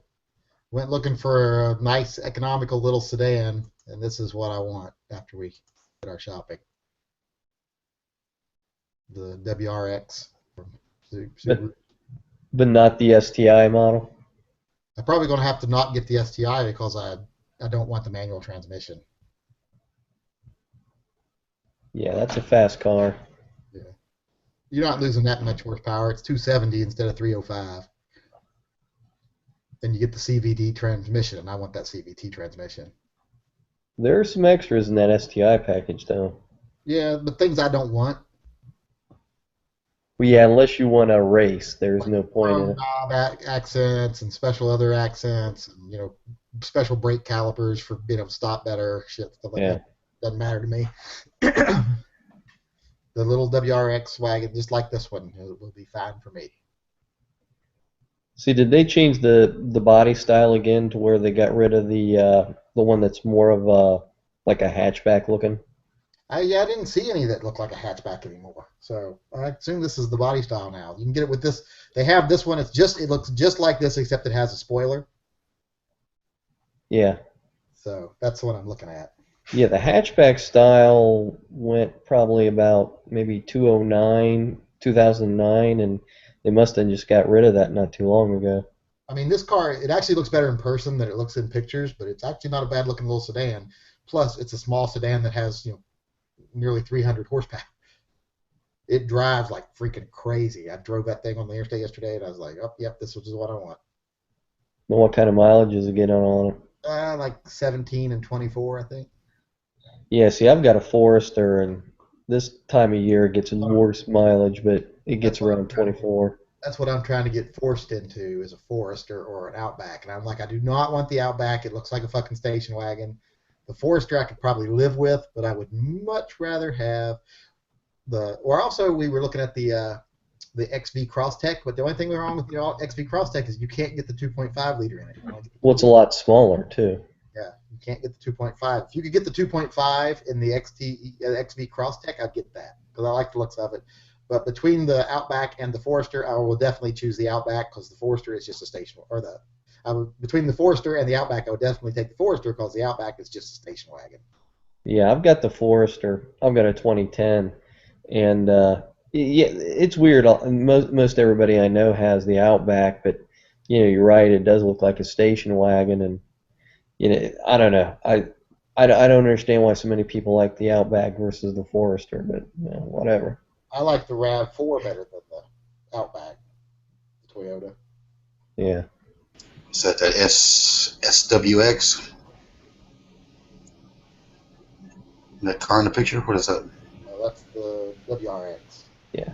Yeah, WRX. Dude, I had a friend that his girlfriend had one of those once. And I don't know if you, back in the day, you used to have these clover leaves when you're getting off a highway and you're going to transition to another one. You do these big freaking clover leaf circles to transition. They got rid of those now because they're really dangerous, and they always were. But he would hit that in that fucking car doing 60, and he could stay in control. Oh, yeah. They don't stick to anything. They're four-wheel drive. They're amazing driving cars. They're not cheap. No, this one was not too bad. It was like 35.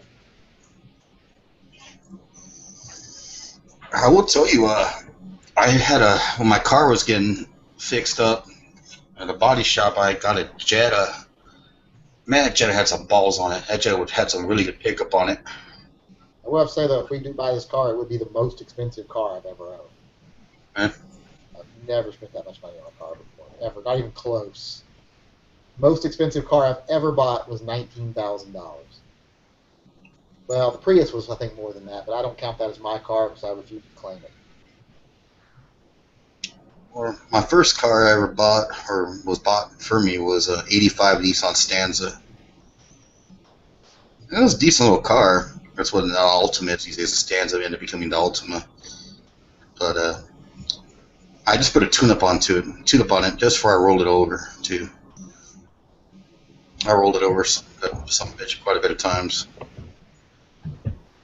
Got to see someone in a big Dodge Ram today. Weren't going fast enough for him, so he decided to shoot around the person in front of him onto the on-ramp on the 205.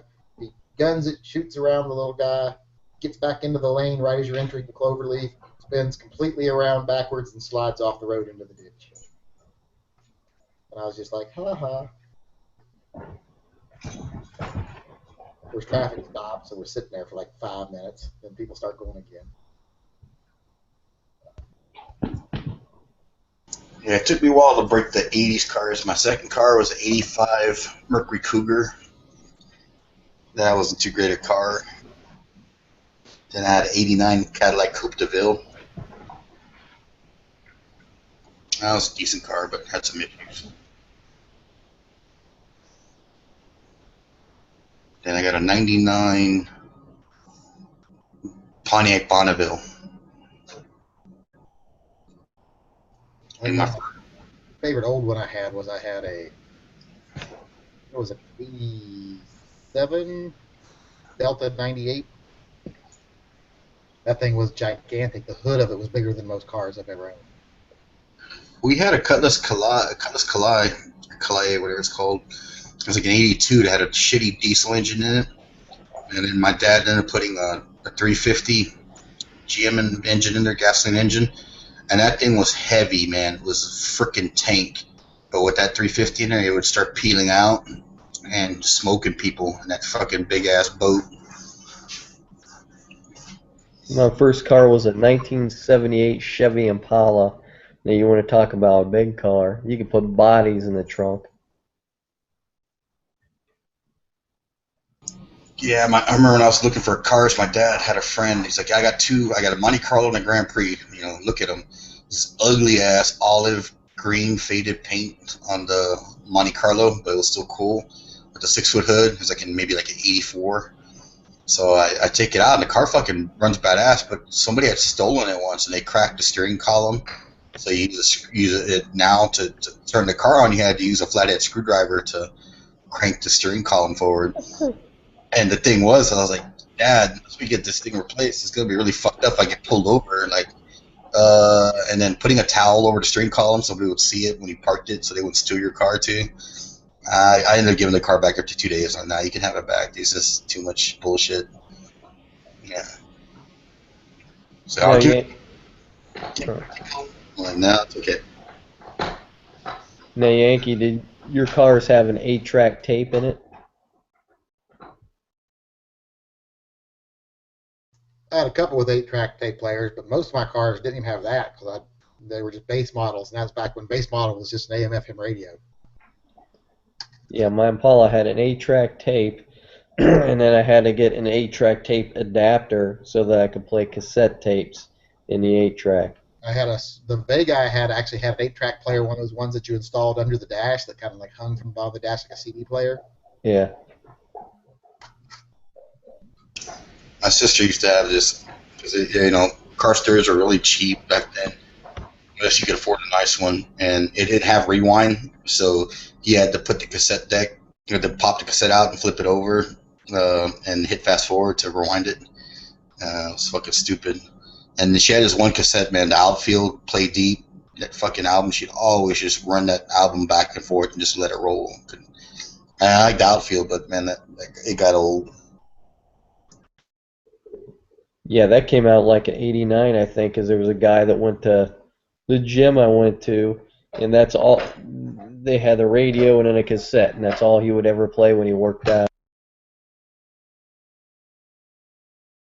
He must have been from Detroit. That's where they were from, I think.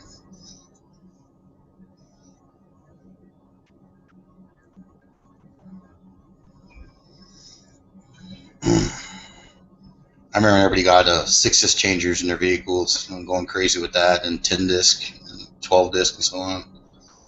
It was actually one of the cooler. The Pioneer had the best system because the biggest thing is when people handling the disc would muck them all up, and then lasers back then were real sensitive. So as soon as you open the disc and you put it in one of those magazines that would, you would be careful and put it in there, you would never touch the disc again. So you had to have, sometimes I remember some people had like those multiple They had like the 18, the one that could do 3 6 discs. They had like 3 magazine disc players in their trunk, and they could sit there and rock, freaking 18 CDs, and depending on how you had it set up, and you would never touch them, so they always played well. And it was one of the best systems that Pioneer had, from not that many moving parts compared to some of these other companies that made them.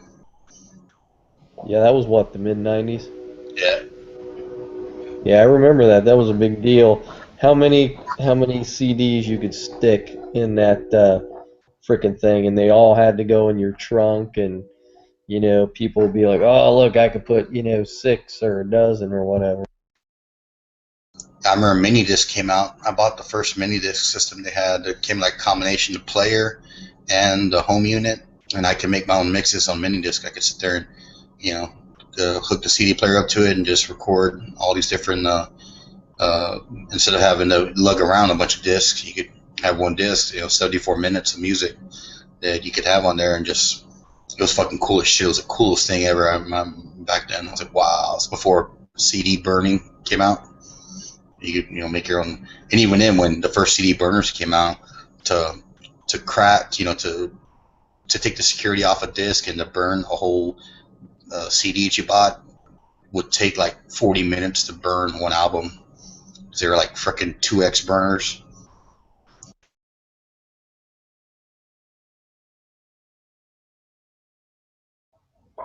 Yeah, I remember reading articles probably in the mid to late 90s about you'll be able to burn these things called DVDs, and you'll be able to copy movies, and they'll be great, and they only cost like a couple $1,000s to put it in your computer. Was it like a burner like $25 now? If you ever went to a high-end like audio store or electronics store that had the CD players they had came in 2 pieces. One was the computer that would read the information. The other one was just the deck that would actually put the disc in. And they'd have these feet. They were like cones, but these things weighed like 40 pounds. Could you limit the lip smacking to every other word? There you go. Okay. Eat a sandwich? I'm eating my sandwich now. Anyway, but you had these cones. These things weighed about 40 pounds each. And they had these feet. They were these solid steel cones, so that when you put them on a surface, you could get an exact balance on them. And the CD player alone had these clamps, these like huge industry quality clamps that would hold the disc so it would not wobble at all. Because like in your typical CD player, when you put the disc in the tray, it would go in there, but as it was spinning, it would have a wobble, and some people would say that messes with the sound quality. And these things were like $2,000 just for a CD player, the computer component and the player. Most people never saw them unless you went to like a real high fidelity, a lot of money fucking kind of audio store. It sold them, but they were pretty cool. I used to love Bang & Olufsen. I don't know if you're familiar with that brand. Really high. Huh. Bang and who? Bang & Olufsen. They're a company out of Denmark. They sold. Have you ever seen like maybe a movie or a video where these people have like a stereo system that has 2 glass panes, and you wave your hand in front of it, and the glass panes move out of the way, and then you can access the CD player and whatnot? Star Trek? Well, that's what they made them. That's how they made them. You'd walk up to it, and you wave your hand in front of it, and these 2 glass panes that were closed would open up, and then you could access, where you put your disc in and so on.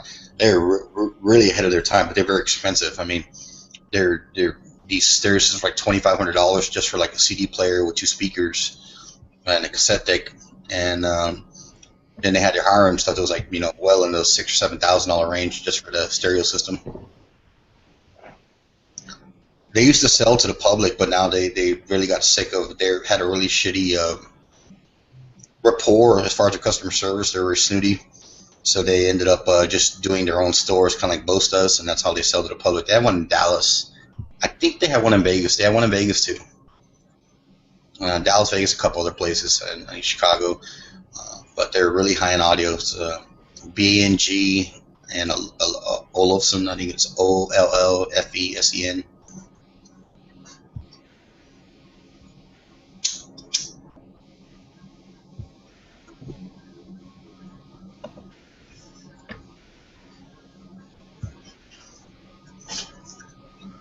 The best stereo system I ever had was a Bose LS30.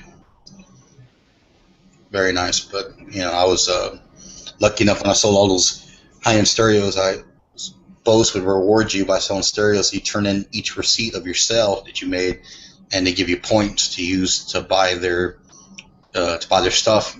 And if you saved them the points, you got it for free minus the gift tax you had to pay on it. And I was like one of the top 200 Bose salesmen in the United States in 1998. So I ended up having enough points to buy the Bose LS30, which was $3,000. Mind you, I couldn't afford that shit on my own money, but I was a good salesman.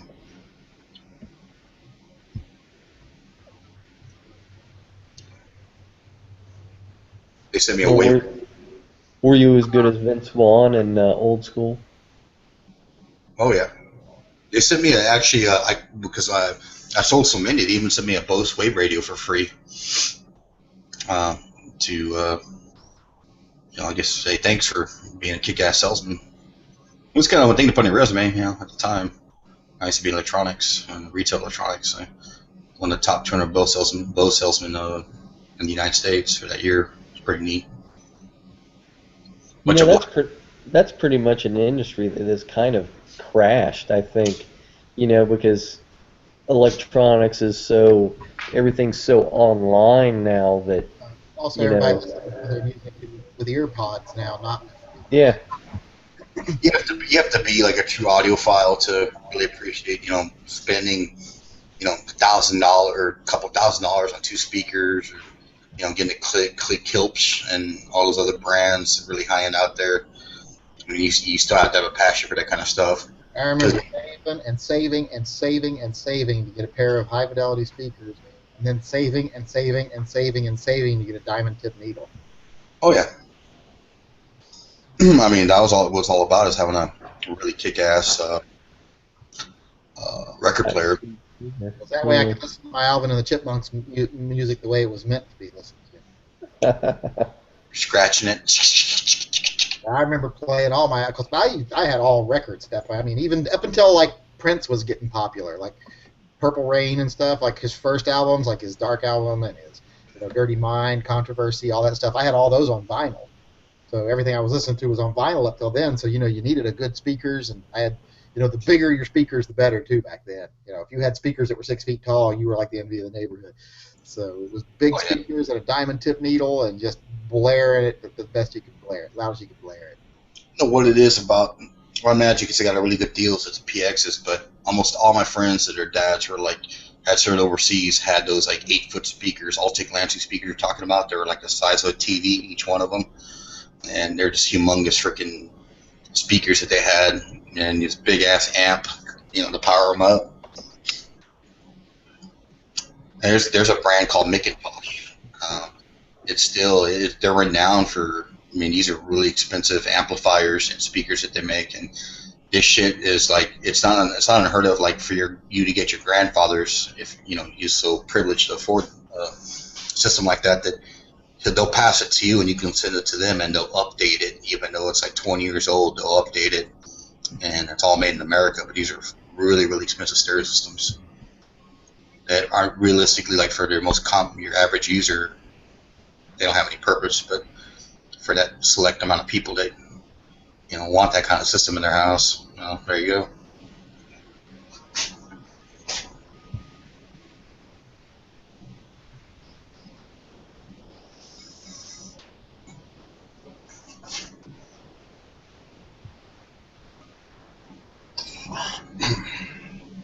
I'll tell you, one of the best pair of earphones I had. They were cheap. Were just Radio Shack the Pro 25s. They were like $30 earphones, but man, those things had some sound to them. And I tried looking at them on eBay, and you just don't see them. People that have them are holding on to them. They're really cheap, but very effective earphones. Well, my earphones were the great big ones, the giant, look like you're trying to land a 747. The curly cord. Mm-hmm. I have a pair of Sony V6s or V600s that I just repaired that I bought when I was 18 years old, and I redid the cable on it and the cups on it. And man, those things are still really great, and they're like freaking now almost 20 years old now.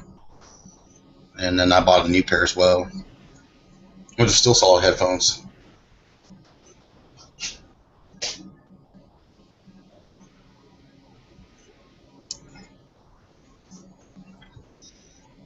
Those Beats by Dr. Dre, there's more advertising and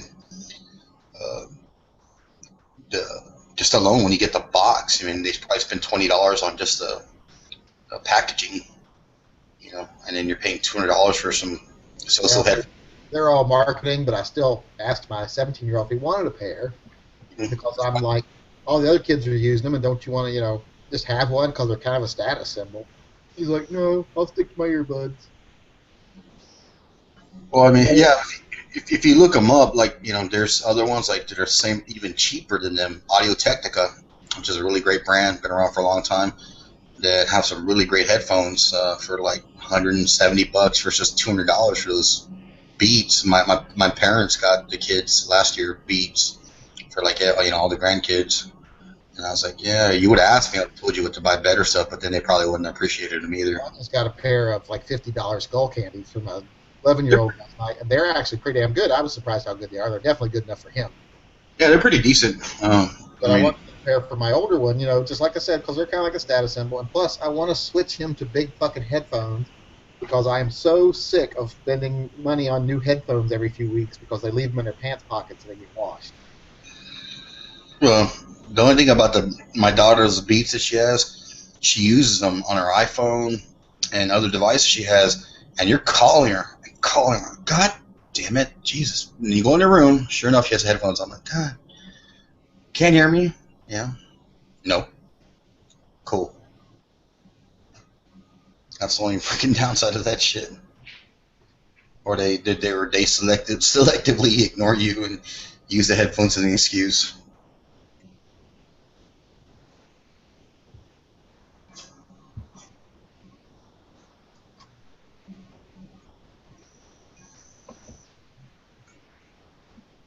I remember when my cousin lent me his Discman he got for his birthday. He lent it to me for like 3 or 4 months. I used to jam out to that thing because it always skipping. If you walked, they'd skip.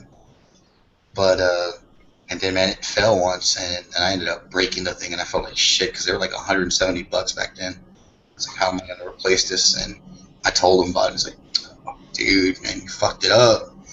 And he's like, luckily, I told him, I'll do what I can to get you another one. He's like, oh, come on, dude. Realistically, you're just a punk kid.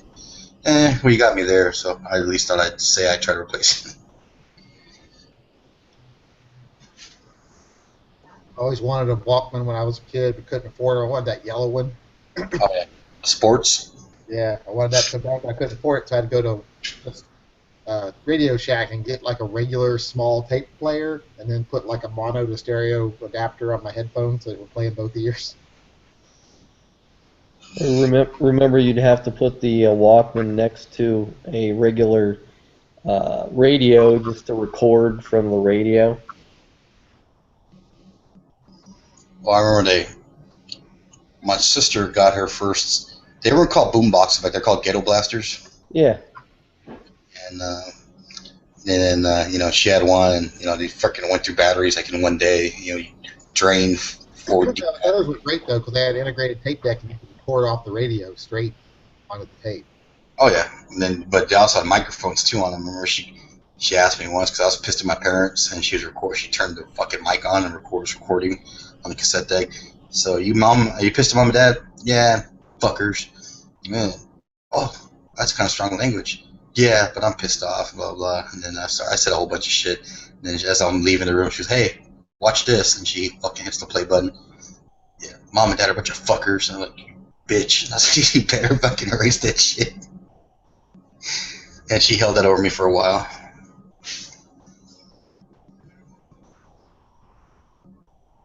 They don't call them ghetto blasters because that's not PC.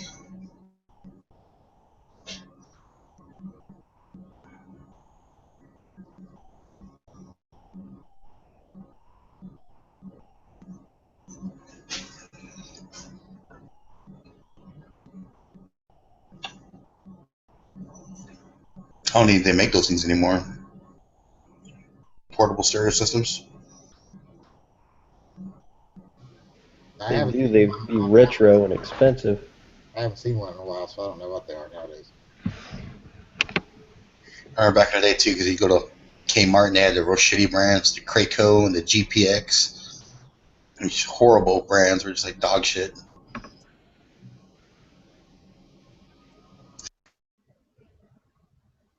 Well, you could get a Mr. Microphone and run it through the boombox. Oh yeah.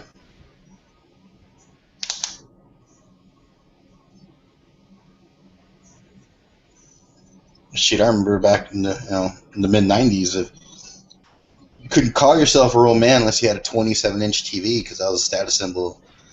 You've done something with your life. You have your own 27-inch TV, and it wasn't a console. It was that was the size back then for like 30, 32, and so on. 40-inch TVs came out. 40-inch were rare, but like, yeah, I got a 27-inch TV. Well, shit, dude, you're styling. Well, my parents probably bought like the last console TV they made, and the kind that had actual wood furniture around the tube TV. My father, he had this old RCA TV, and man, it was old. It had a clicker or a remote control. It just channel up, channel down in volume. But one time I remember we took it to this repairman downtown Laredo to fix it. This thing weighed a shitload, man. 2 people struggled, this son of a bitch. So we put it in the truck, we take it all the way downtown, and a week and a half later it's fixed, and then we bring it home. My dad used to be a TV repairman way back in the day. And so we get it home, and we set it up, and it's working just fine. But then MacGyver's like, "Oh, no, it's not working fine." So he opens up the access panel, and he's there fucking tinkering with it. And he's there messing with it. Sure enough, dude, you see a spark fly out of it. Fucking thing turns off. All right. And I look at him. "Way to go, MacGyver." "Hey, go fuck yourself." I'm like, "Oh, really? You're the one who fucked it up." And I go, "Nah." And then he's like, "Oh, we'll just take it back to the dude." I go, "You're going to take it back to the dude. I ain't fucking helping carry this son of a bitch again." So we had to fucking load it up again. Of course, he claimed that, it worked till I got it home. Bullshit. And the guy repaired it. But I was like, Christ almighty, man. Lugged in that thing 2 fucking times. You know, fucking hernia. Yeah, those things were pretty big and heavy. They had the speakers off to the right side, just below the channel turner, when you had to do it manually. And my grandfather had those old, like, console, what do they call them? What do they call them? Music stations, or where it had like the 8-track, cassette deck, the record player, all in one. They're all wooden console based too, as well. Yeah, my parents had one of those in the basement. It had like this same kind of thing. It was like a piece of furniture, and it had they had a turntable, and then all the different bass and stuff, and then next to it was the radio and the 8-track or whatever. And it had like that cover, that lid you'd open up. Yeah. And everything was It was a inside. piece of furniture. Yeah, they had one of those, and I was like, that's what we jam out to in the summer. My dad had a reel-to-reel too. It was pretty cool. He got in Vietnam, and it's an Akai reel-to-reel that he had. He still has it, and he had somehow he got like the Grease soundtrack on that reel-to-reel. And I have many memories of my sisters when we were young. They would just crank it up and put the reel on there, and would sit there and sing to all the songs from the Grease soundtrack, the first one. And that's pretty neat. And then he had some old stuff that he recorded too.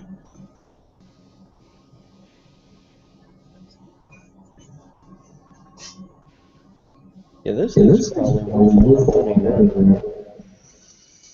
Yeah, there's collectors out there that dig them. He got a good deal, like I said. He bought up the PX or something like that. Maybe $100 back in the day, which is a shitload of money for him. But you know, old Akai.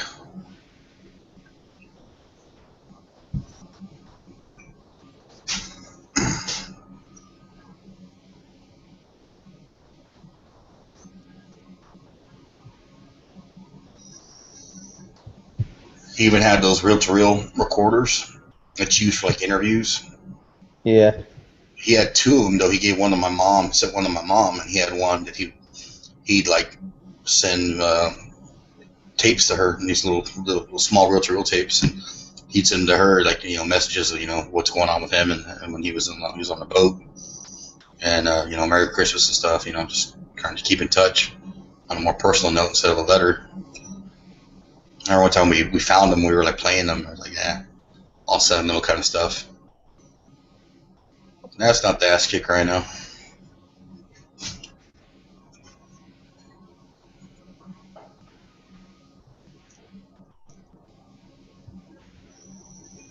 It's pretty interesting if you have a space to house like a collection of that stuff. Like old stuff like Polaroids and old school Polaroid Spectra cameras and all the different Polaroids that came out. And if you can actually put a decent little collection together and almost like a little museum, if you will, of all the stuff you collect over the years, different technologies. But yeah, It doesn't seem like it was that long ago that they got rid of Polaroids. like I said, I was telling you, they had digital cameras. I remember the first time we had that electronic boutique shop I worked at, and we had these digital cameras that couldn't even do megabyte. They took shitty pictures, which obviously 35 millimeter blew it away, but you could print them out using their printer, these Casio cameras that we had, and you just never saw the future of it, what it was going to turn into. And now it's a standard. I don't even think professional photographers, some use 35 millimeter anymore. I think there are some people that still do, because I've seen a few things on like TV on some of the channels where they talk about it. But I think you can still do some pretty interesting stuff. If you have that skill set to really do some really neat stuff with the photos that you possibly can't simulate using digital filters for sure. And then you can obviously scan them and upload them. Yeah, my first digital camera was a Cammedia, and it was like 1.3 megapixels. I mean, compared to now, I just bought a new Canon that's 24.3. So. Yeah, my brother-in-law sent us after Isabella was born, he sent us my youngest, he sent us a 2 megapixel Olympus camera. Pretty nice camera at the time too. It didn't use SD cards, it used XD cards. They were like that format that Olympus, championed.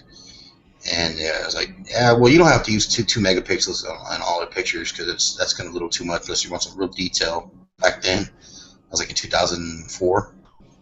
I was like, all right, cool. I still have that camera. It still works.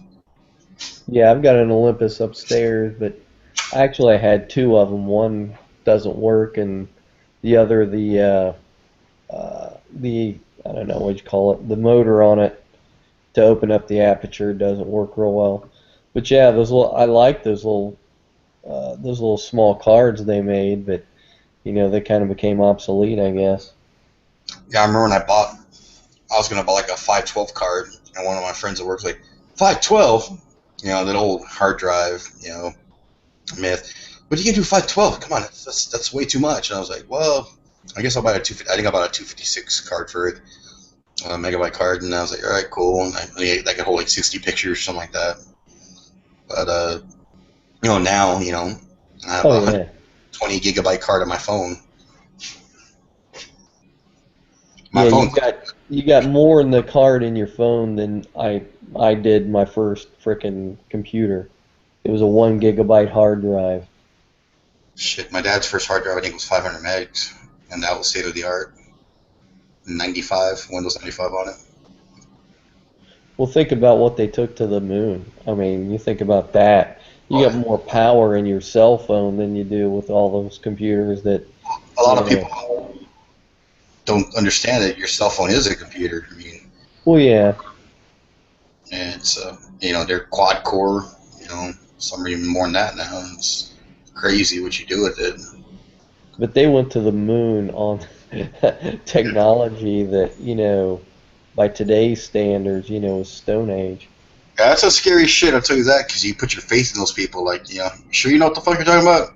No, we got this. Don't worry about it. Like, all these untested theories of, this is the way it works in space. And there is no concrete evidence, but it's our best guess, We got 100,000 punch cards in back saying that this is going to work. Yeah, so we got this. Trust us.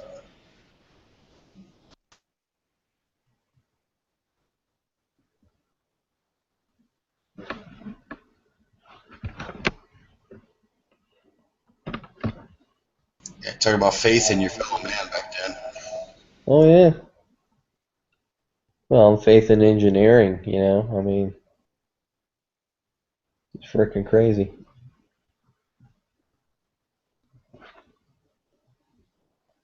And even then thereafter, there was those horrible disasters that happened. Oh, yeah, I mean, I forget which astronaut got burnt to death in that capsule. I mean, that's just horrible. Well, and then, the space shuttles, the orbiters that disintegrated too. I remember those jokes at middle school, when I was in grade school. Why do astronauts drink Tang? Because they couldn't get 7-Up. It's like, shit. Damn. Yeah, I can't remember. I think I was in middle school when the Challenger disaster happened. Yeah, I was in grade school. I think it was 86, so I think I was in 5th grade. Yeah, we watched it in science class because our teacher said, "Oh, this is great. They're sending a teacher up in space," and then big boom, and they're like, "Oh shit." Christy McAuliffe. Yeah, McAuliffe or whatever her name was. And we were watching it, and they're like, "Oh, it's okay, kids. They planned for this. It should be okay. They should be all safe or whatever." But that was that was a big deal. I mean, not only was it a hit for the space program, but people watched on TV people dying. Fucking after the fact, many years later, the O-rings obviously were one of the causes of it, but they even said that the part of the shuttle that encased them that they were in, actually probably they didn't die in the explosion. They died when they hit the ocean. Oh. When it fell, that there's a good chance the way it was designed that it didn't. This isn't like 100%, but I've heard of accounts of it that they still were alive. It's when that piece of the shuttle hit the frickin' ocean, as high as they were. That's when they ended up dying, or if not drowning. And that was that. But yeah, that was the O-rings, and if you ever watched the little movies they made about it, it's they warned them over and over again, don't put this thing. They knew about it, but they're like, sorry, we have a budget we need to keep, and we need to be able to produce these missions, and if we don't, it's gonna screw everything up. So steam forward ahead, and they learned the hard way, at least with that incident, before they found out about other stuff. Well, and what's weird is you have both the Challenger and the Columbia disasters. I mean, the Columbia is one of the first orbiters that they made. They made the Enterprise, which was just more their base model, that they never flew. Then they made the Atlantis. The Atlantis again, I don't know if it ever saw a mission that it went into space. And then the Columbia was the first orbiter that actually, I think, went into space. And then the Challenger after that, then the Discovery, and Endeavour.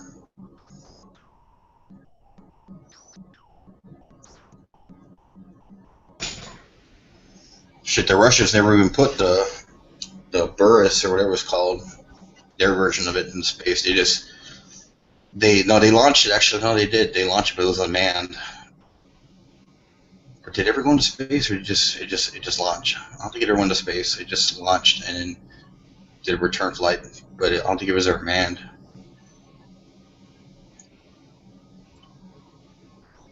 According to Wikipedia, 17% of all Americans witnessed the Challenger disaster in '86. That's a lot of people. Well, you can imagine her family in the stands. They're all excited to see their daughter going up into space and having to, that's a hell of a day for you right there. So you're disintegrate, if you will, or at least what they understood at the time. Oh yeah. And then Columbia was in '03. I remember I was at work and I watched that. I just happened to be eating dinner and I'm like, what the heck is this? I thought this was like a replay, and they're like, no, another shuttle, blew up.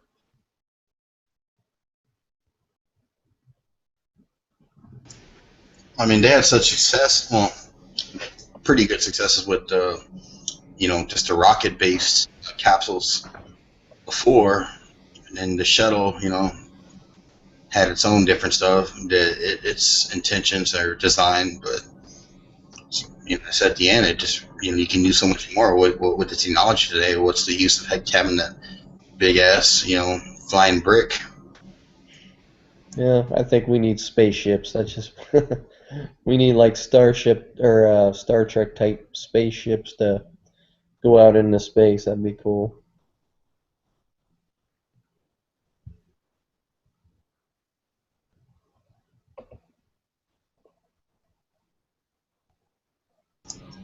Should have got a Canuck in space.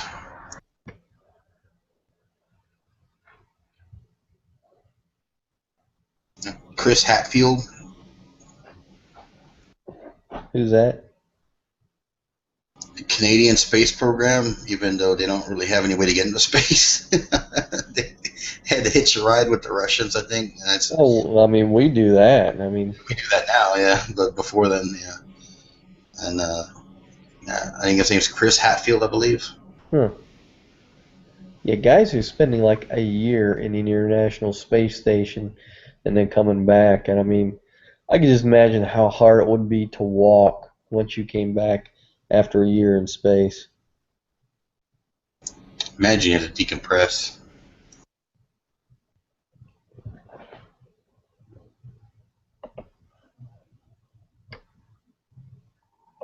One thing I never thought about, but it's true, you can't have anything that's carbonated in space because you can't burp.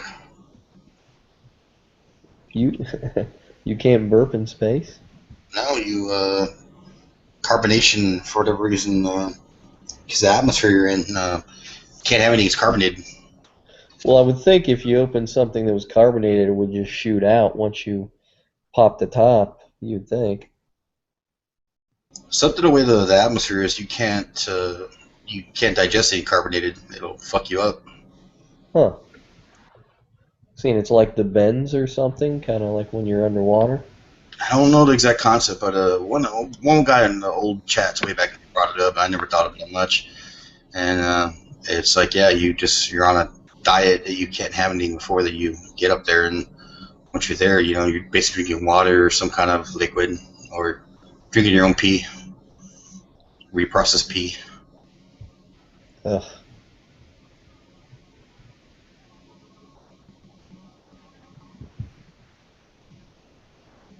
Yeah, they shoot all their like pee and poop out into space. It's freaking crazy. The pee is recycled. They break it down and take the water and recycle it. Really? Yeah, it goes back. That's why I never go out in the rain, because I'm pretty sure it's astronaut piss. Yes. Because I remember some of those earlier astronauts are saying that they saw all kinds of stuff outside the original capsules, and they're like, nah, what they were seeing was their urine that was crystallizing in space or something.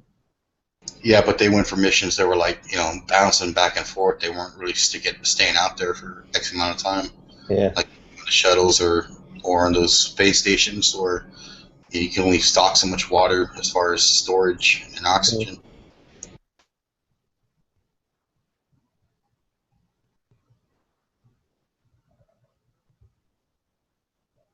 I still love that movie, man. When I was a kid. Space Camp.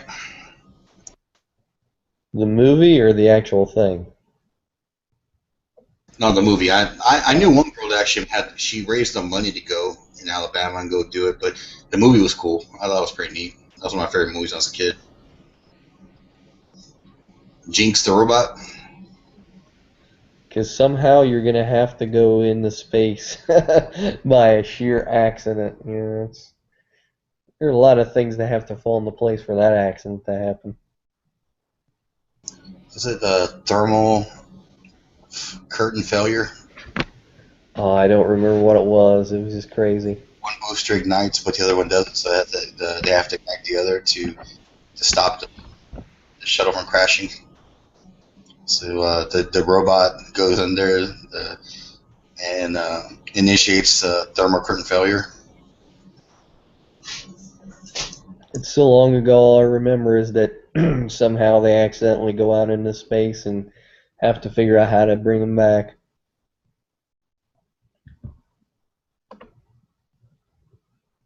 Kelly Preston was in that movie, dude. Yes, she was. She was young. What was she, like 18, 17?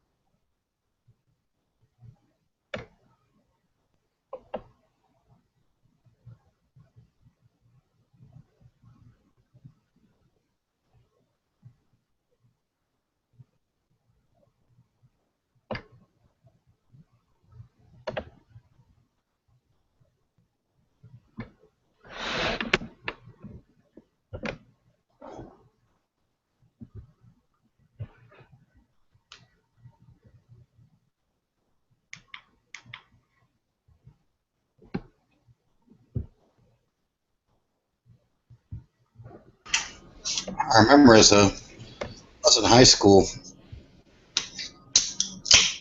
I used to have a late bus that would pick us up because I lived way on the other side of town, and they had to ask us, once if you guys want, you can take this test and you'll be able to eligible to receive invitations to their stuff. So I was like, okay, fuck it, I'll take it. Know what the hell it was, and I took the test, and about 4 months later, I got one invitation. It was called the Youth Congressional League of America, I believe it was called, where like you go to Washington D.C. and you learn, the civics, the political system, the way it works, and you're a representative of your state, and you just kind of learn the way the in and outs of the political system and the way people operate. And it was a trip, but it was like a couple $1,000s, and but I got an invitation to that. So you're selected out of like 4 people in the state of Texas. Dude, you never heard of that before? Yeah, no, not before. I did it. That's like they send a bunch of felons, like, oh, you got a free boat. Just come on down to the police station and pick up a free boat. Be fun. No, this is a little different, but yeah. So like, there's going to be a parking lot and a bus, and the windows are darkened out, but go ahead and just get on the bus. It's like a party bus. Well, it was what it was, but again, I didn't have the money. My parents wanted me to do it, but we still had the money to send you. And then I got another invite. It was post stamp from Moscow, and it was for another program for youths to go to Russia, and also learn about the cosmonaut program that they have. Dude, they tried to indoctrinate your ass. It's assimilated right there. Well, I mean, if it would have been from Wyoming or whatever. Fast forward that 20 years or whatever, and then it would be like we would be having this conversation, and then she'll be all like, "I got this letter from this Is place, so I went over there to check out their program. It's pretty good, really. Free Wi-Fi. A lot of skills, how to make clocks. Well, I got invited to go again. It was another couple $1,000 to go and do that whole shit. I was like, yeah, well, whatever. At least I got invited.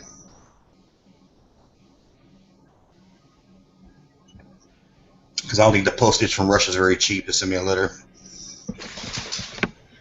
Did you ever see that movie with John Travolta and I'm trying to think of who else is in that? Experts? Yes. That's what that reminds me of. We want you to turn us into Americans. Nah, this was a thing like you're about to learn like the history of the cosmonaut program, more educational, kind of. This is the mid '90s, and I was like, cool. And I took the letter back to mom and dad, like, hey, you send me this. Can you spot the $4,000 they want so I can go to Russia for a couple weeks? No. Oh, what is that? You sure they didn't promise you a Russian bride?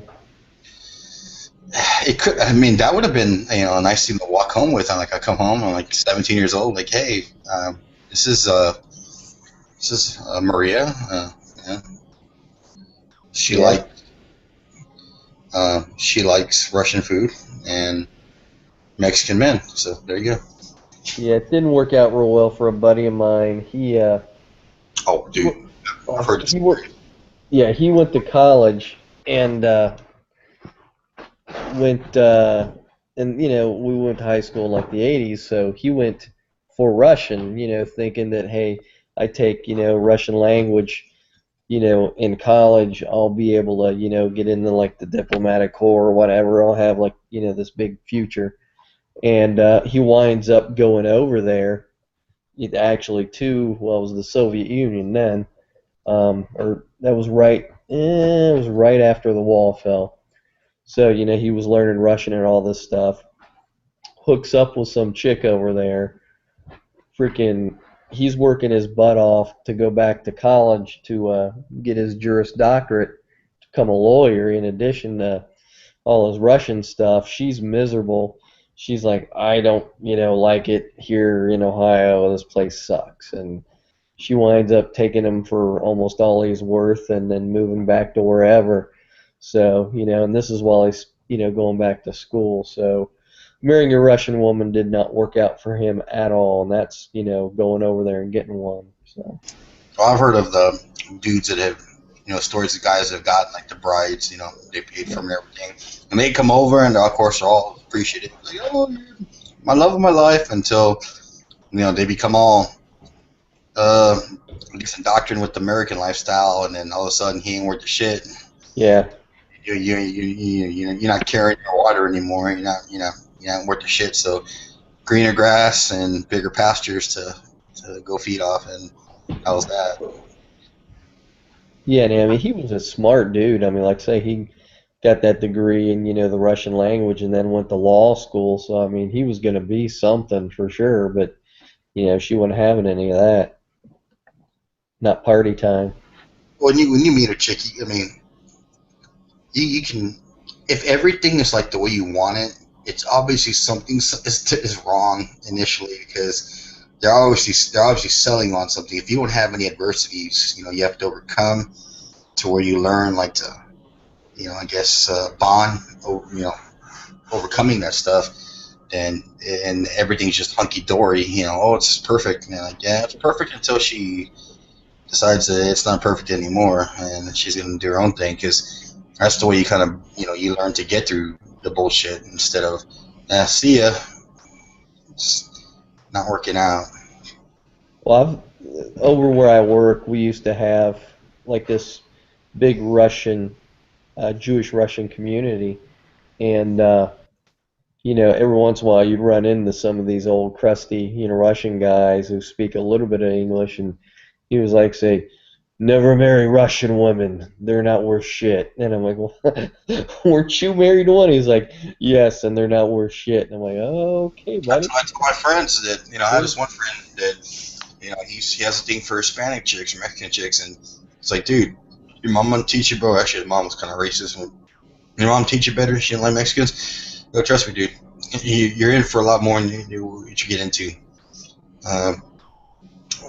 It's just, it is what it is. So you have to deal with it. But yeah, I remember that movie, My Fat Greek Wedding. And the guys are like, hey, and Nico, oh, you know what I'm gonna get you for your wedding present? A pair of earphones or earplugs, because these Greek women, if they don't nag, they die. Yeah, that's what I told my wife. If you're not nagging, you're fucking dead. So I know you are. She's not Greek though.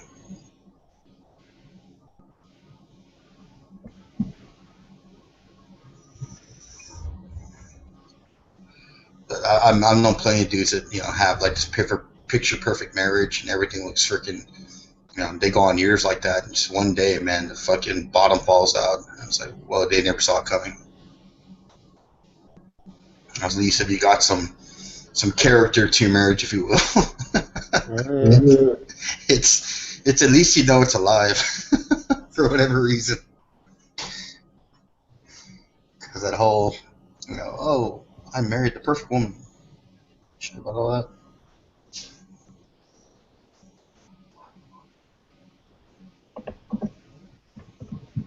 I knew one dude I used to work with was always bragging about, oh, me and my wife are perfect. We have all similar interests. But I never have problems with that. Me and my wife almost never argue. Yeah, because you're a fucking bitch and you fucking do whatever she says. But and then one day, all of a sudden, he's all freaking out and he's, I need to take time off. And I was a supervisor and, what's going on? Well, I can't talk about it right now. And I can't. And I finally, somebody kind of clues me in what's going on. And I was like, he thinks his old lady, he hacked her Facebook account. She's cheating on him and are planning to cheat on him. So what's he doing? Well, he's trying to stop it. He can't stop it. All he can do is prolong the inevitable. She's already decided she's gonna fuck around and leave his ass. It's just a matter of time when it's gonna happen. So he better register that real quick. She's already decided she wants some dick somewhere else. Oh, dude, that's nothing. A guy I used to work with, his wife screwed around with him, with one of his coworkers, right? And, him and this dude were pretty tight. Well, she screws around with his buddy, winds up getting pregnant and having the kid. All the while, my buddy thinks that's his kid, raises this kid for 6-7 years, until he has a falling out with her, because she's kind of nuts. And he's like, fine, but I want the kids. And then she says, well, that kid ain't yours. He goes, what the fuck you mean that kid ain't mine? And she's like, that's so-and-so's kid. I just never told you. I'm like, oh, shit. As fucked up as that sounds, I've heard of some cases where that shit happen, and then the dude's all like, okay, well, not that I'm not disowning the kid. I'm not going to sit there and say, hey, well, you're not my kid after all, so... Oh, yeah, he said the same thing. Well, but then he's like, well, but I don't want to be on the hook financially responsible for this kid if obviously somebody else, should be. And there's a story, just one dude that happened to him. He divorced his wife and he remarried a nurse. They had worked in some kind of wherever she worked around. She worked around something that has to do with kids or whatever, or daycare, fertility or something like that, whatever it is, some atmosphere like that or some environment like that. And one day it dawned on her, it's like, you have blue eyes and your wife has blue eyes, but your son has brown eyes. And the way it works genetically, from the way it was described, is the brown eyes dominate the blue eyes. If a male has brown eyes, it dominates the child's genes to where they will have brown eyes. Even if the female has blue eyes, for whatever reason, I don't know how that works out. Yeah, dominant versus recessive genes. Exactly. So, and that's when he realized that his son has brown eyes, even though both of them have blue eyes. So then he goes and gets a paternity test, and this guy's in Pennsylvania. I think gets a paternity test, and sure enough, the kid's not his. So again, he doesn't say to tell the kid like, "Hey, fuck off, you're not mine anymore." He just says, "Well, I just don't want to be on the hook for financial responsibility. I'll do, I'll help you out, of course, but I don't want to be that guy who has to, be do this for the rest of my life. And then the judge tells him, so, well, since you've assumed the role of the parent for all these years, and Yeah, I've heard that stuff. we're concerned with the interests of the child only. Now, I understand you have these issues with your ex, but you've assumed the role as the said parent or custodial parent for all these years. So we're going to continue that. We're going to continue that role, and you're going to pay child support for their own. It's like, well, hold on, this is my kid, and like, it doesn't matter. We're worried about the child. We're concerned with the child's welfare, not yours. Yeah. And they left him on the hook to pay the fucking child support for that kid to his ex, even though she cheated on him. And I was like, really? Yeah, and the only times that stuff usually works, and I've heard of the Why not same. the kid? Why not take the kid? Hmm? But that's another couple $1,000 you're gonna have to do that too. You got nothing to lose. I would take the kid until she either says, fine, you can't have the kid because it's not your kid, or she says, fine, you can have the kid, and then at least you got your kid that you were raising, and you can raise it right. Well, I mean that makes sense, but I guess you you have raise a kid with a chick like that. That's messed up. Raising a kid to the fuck. Well, I agree with that, but I don't know. I mean, that was that dude's struggle, but I just thought it was fucked up that they dealt him those kind of cards. I'm like, come on now, the law's the law. When does a law turn, all of a sudden because it's convenient for something? This is convenient law. This law's changed now. No, the other dude that she knows who she fucked should be paying the tab. Well, usually that happens when, she has no real means of support, and the guy who's the actual dad doesn't either, and that guy is the only guy with any money, so they're like, yeah, you're the only one who can support this kid. So. I agree when you decide to adopt that child as your own, knowing he's not yours, or like you accept that financial responsibility, knowing that people have done that when they chick is with the dude, he ain't worth the shit, and then she meets the guy that that she's happy with, and he's like, you know what, since dickhead is never around, I'll raise him as my own, and he decides to do it and adopts him, and you officially agree to the financial responsibilities of taking on that child, like you would if you were adopting any child. Then I can see, okay, well, you can't back out of it, because you're just like, oh, it didn't work out. But at least you agreed to do something instead of being fucking, voluntold. Yeah, just whatever. Like, oh, I'm bullshitted and fucking hamstringed into it. Yeah, a buddy of mine, he, I actually, the only time I've ever been to like one of those child welfare places where they assess, how much you pay, and he went up there because he's with this new woman that he's got a kid with at the time, and the girl he got pregnant in high school, he was paying child support, and he's like, listen, she has kids by like 3 other guys, and you mean to tell me in the time in between high school and now, which is like maybe, I don't know, a period of maybe 10 years, she has not gotten a job where she makes any more than $15,000? And he's like, so the amount of money she's made has stayed the same the last like 8-10 years, so that she's never made any more money, so I have to keep giving her the same amount of cash.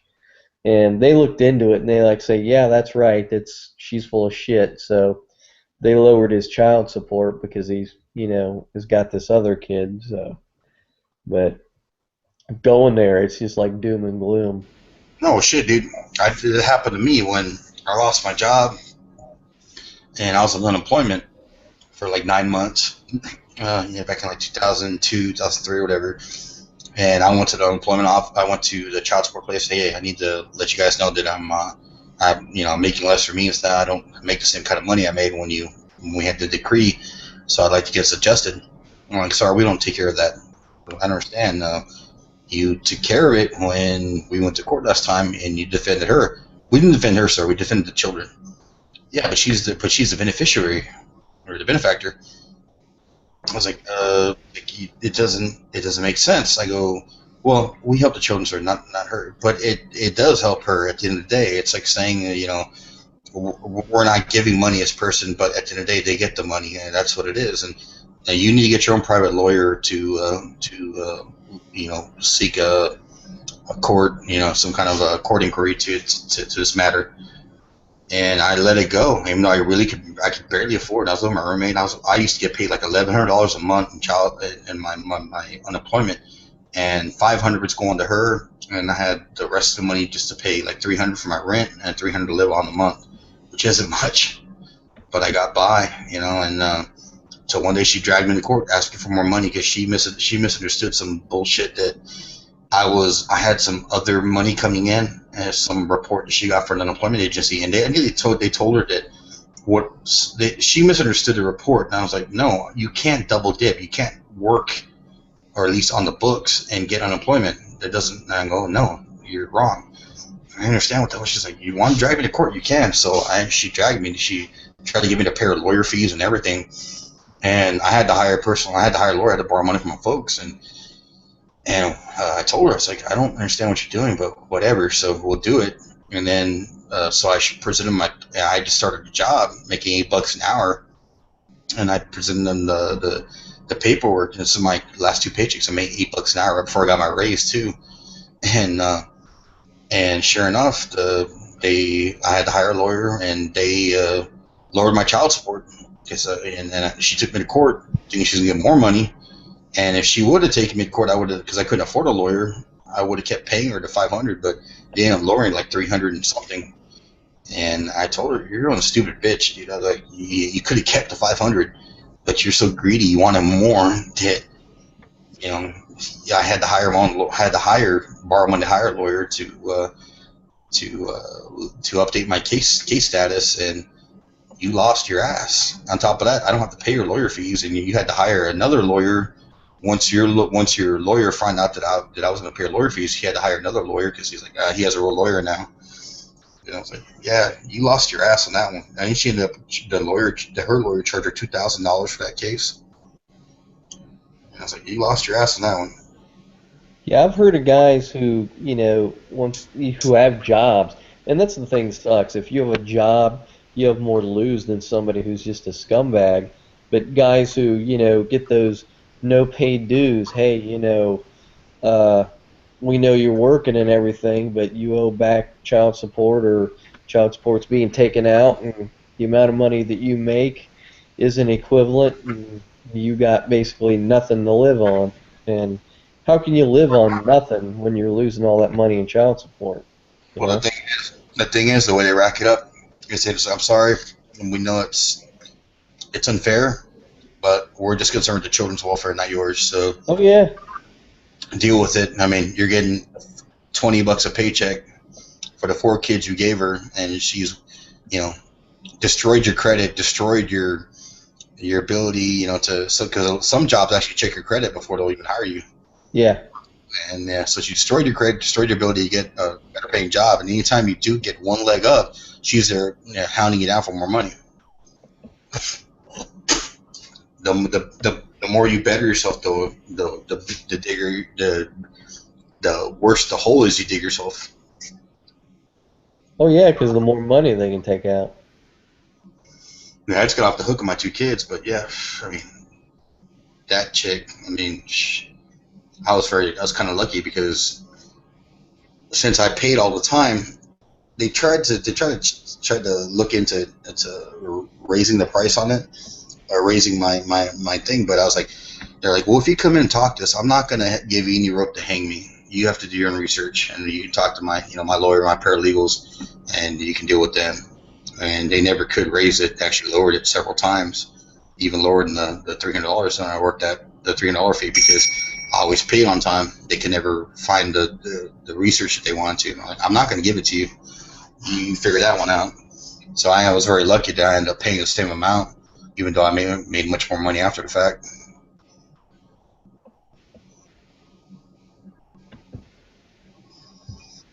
But I wasn't a dick about it. I always, I always spend money on my kids, take them out and do things with them. It wasn't like, oh, I'm keeping the close to myself.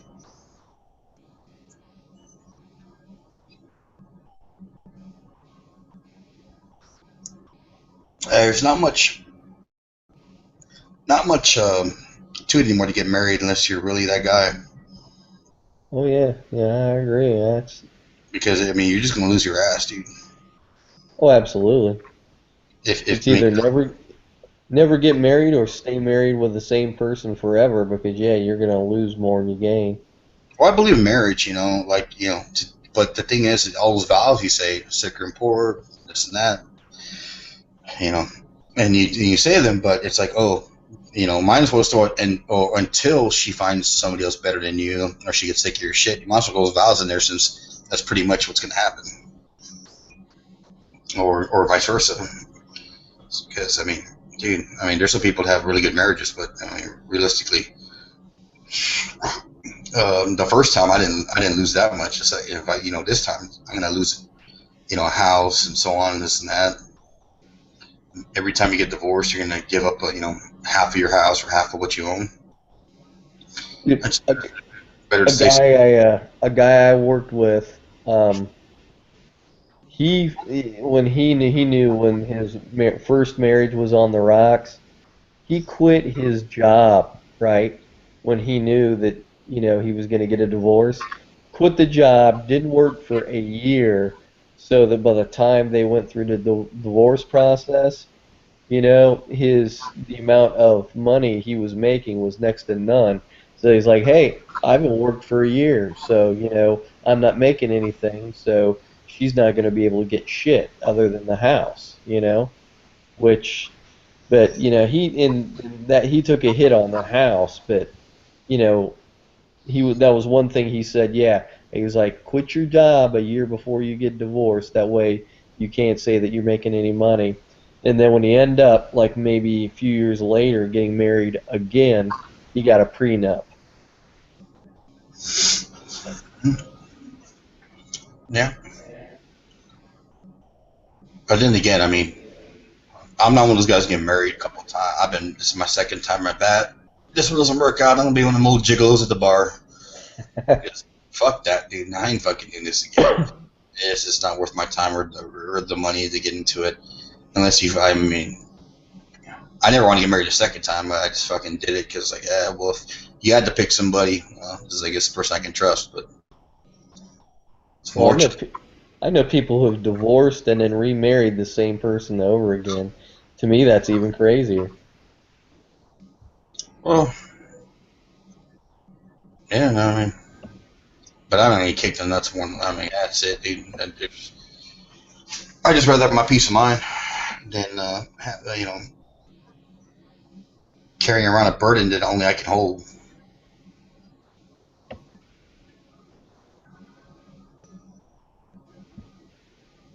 What the fuck does that mean? When you're the only one in that relationship that can hold, that has the stability to keep it together because of your integrity, that you can actually keep it go. You can. You're the rock. You're the one who has to pay for everything and make sure everything goes instead of working together with somebody. Instead of like, she's like, well, fuck it, I don't care, I don't care, I'm gonna quit, I'm gonna do this, I'm gonna do that.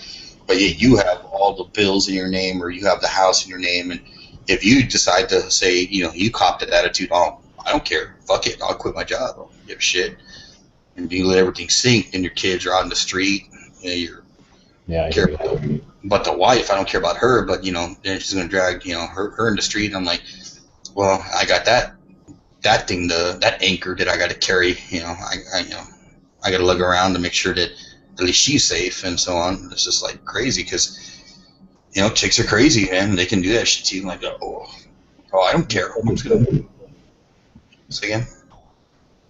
I hear what you're saying. Yeah, but I mean, it's just that the thing. Like, you have to be that person. You have to be the rock, and you have to be the one that ensures that she's safe, despite how horrible things are sometimes. You know, or not favorable, if you will. It's just like crazy. But you have to be that person, and that's what I would say. My life's not my own. It's everybody else's.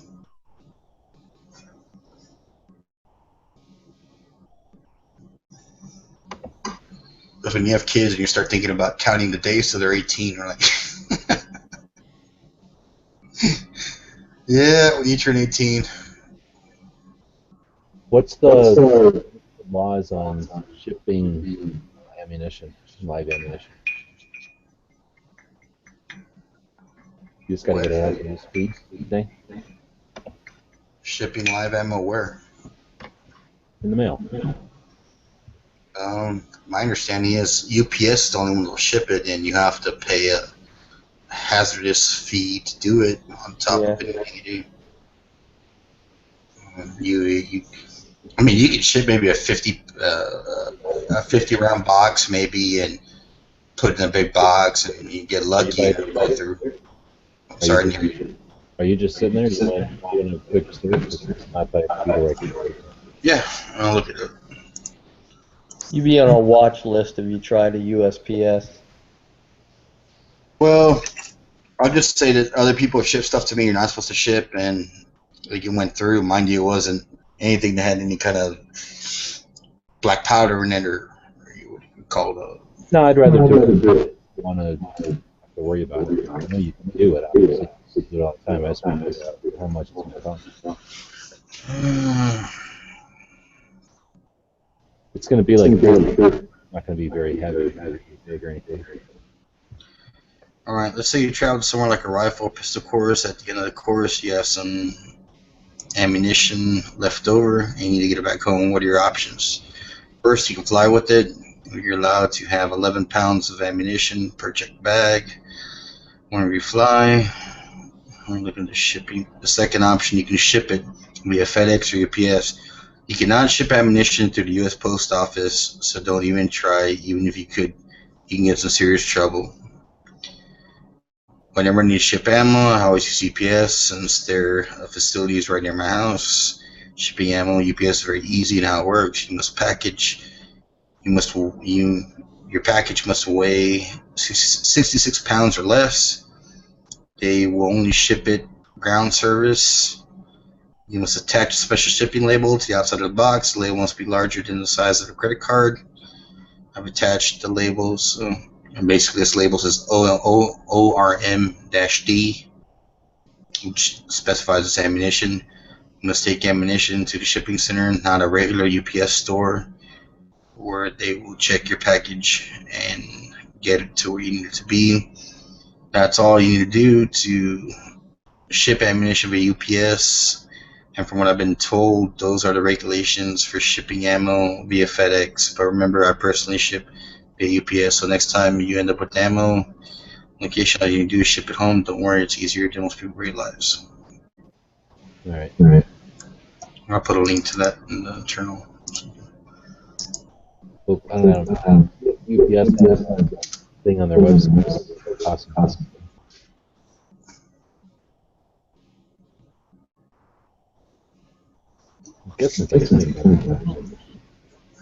Well, I understand they charge. I think it's like a $20 fee to ship ammo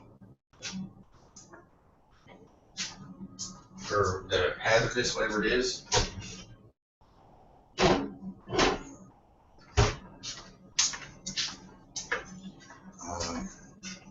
That's why people say when they're going to buy ammo, they buy a big amount because they charge you that fee when they ship it to you. You gotta have corrugated packaging for the ammo. Ammunition must be packed with internal boxes or partitioning or in metal clips, and in internal boxes, partitions, or clips must be fit snugly, secure, cannot open during transportation.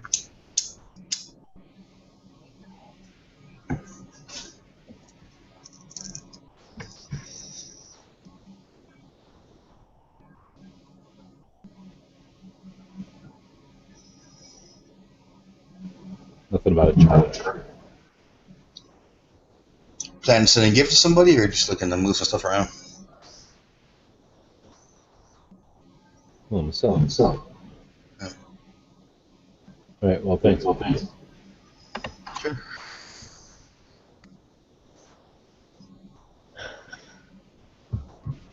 All right. Well, it's 2 o'clock my time, so I think I'm gonna go to bed. All right, man. Be cool. Yep. I'll talk to you later.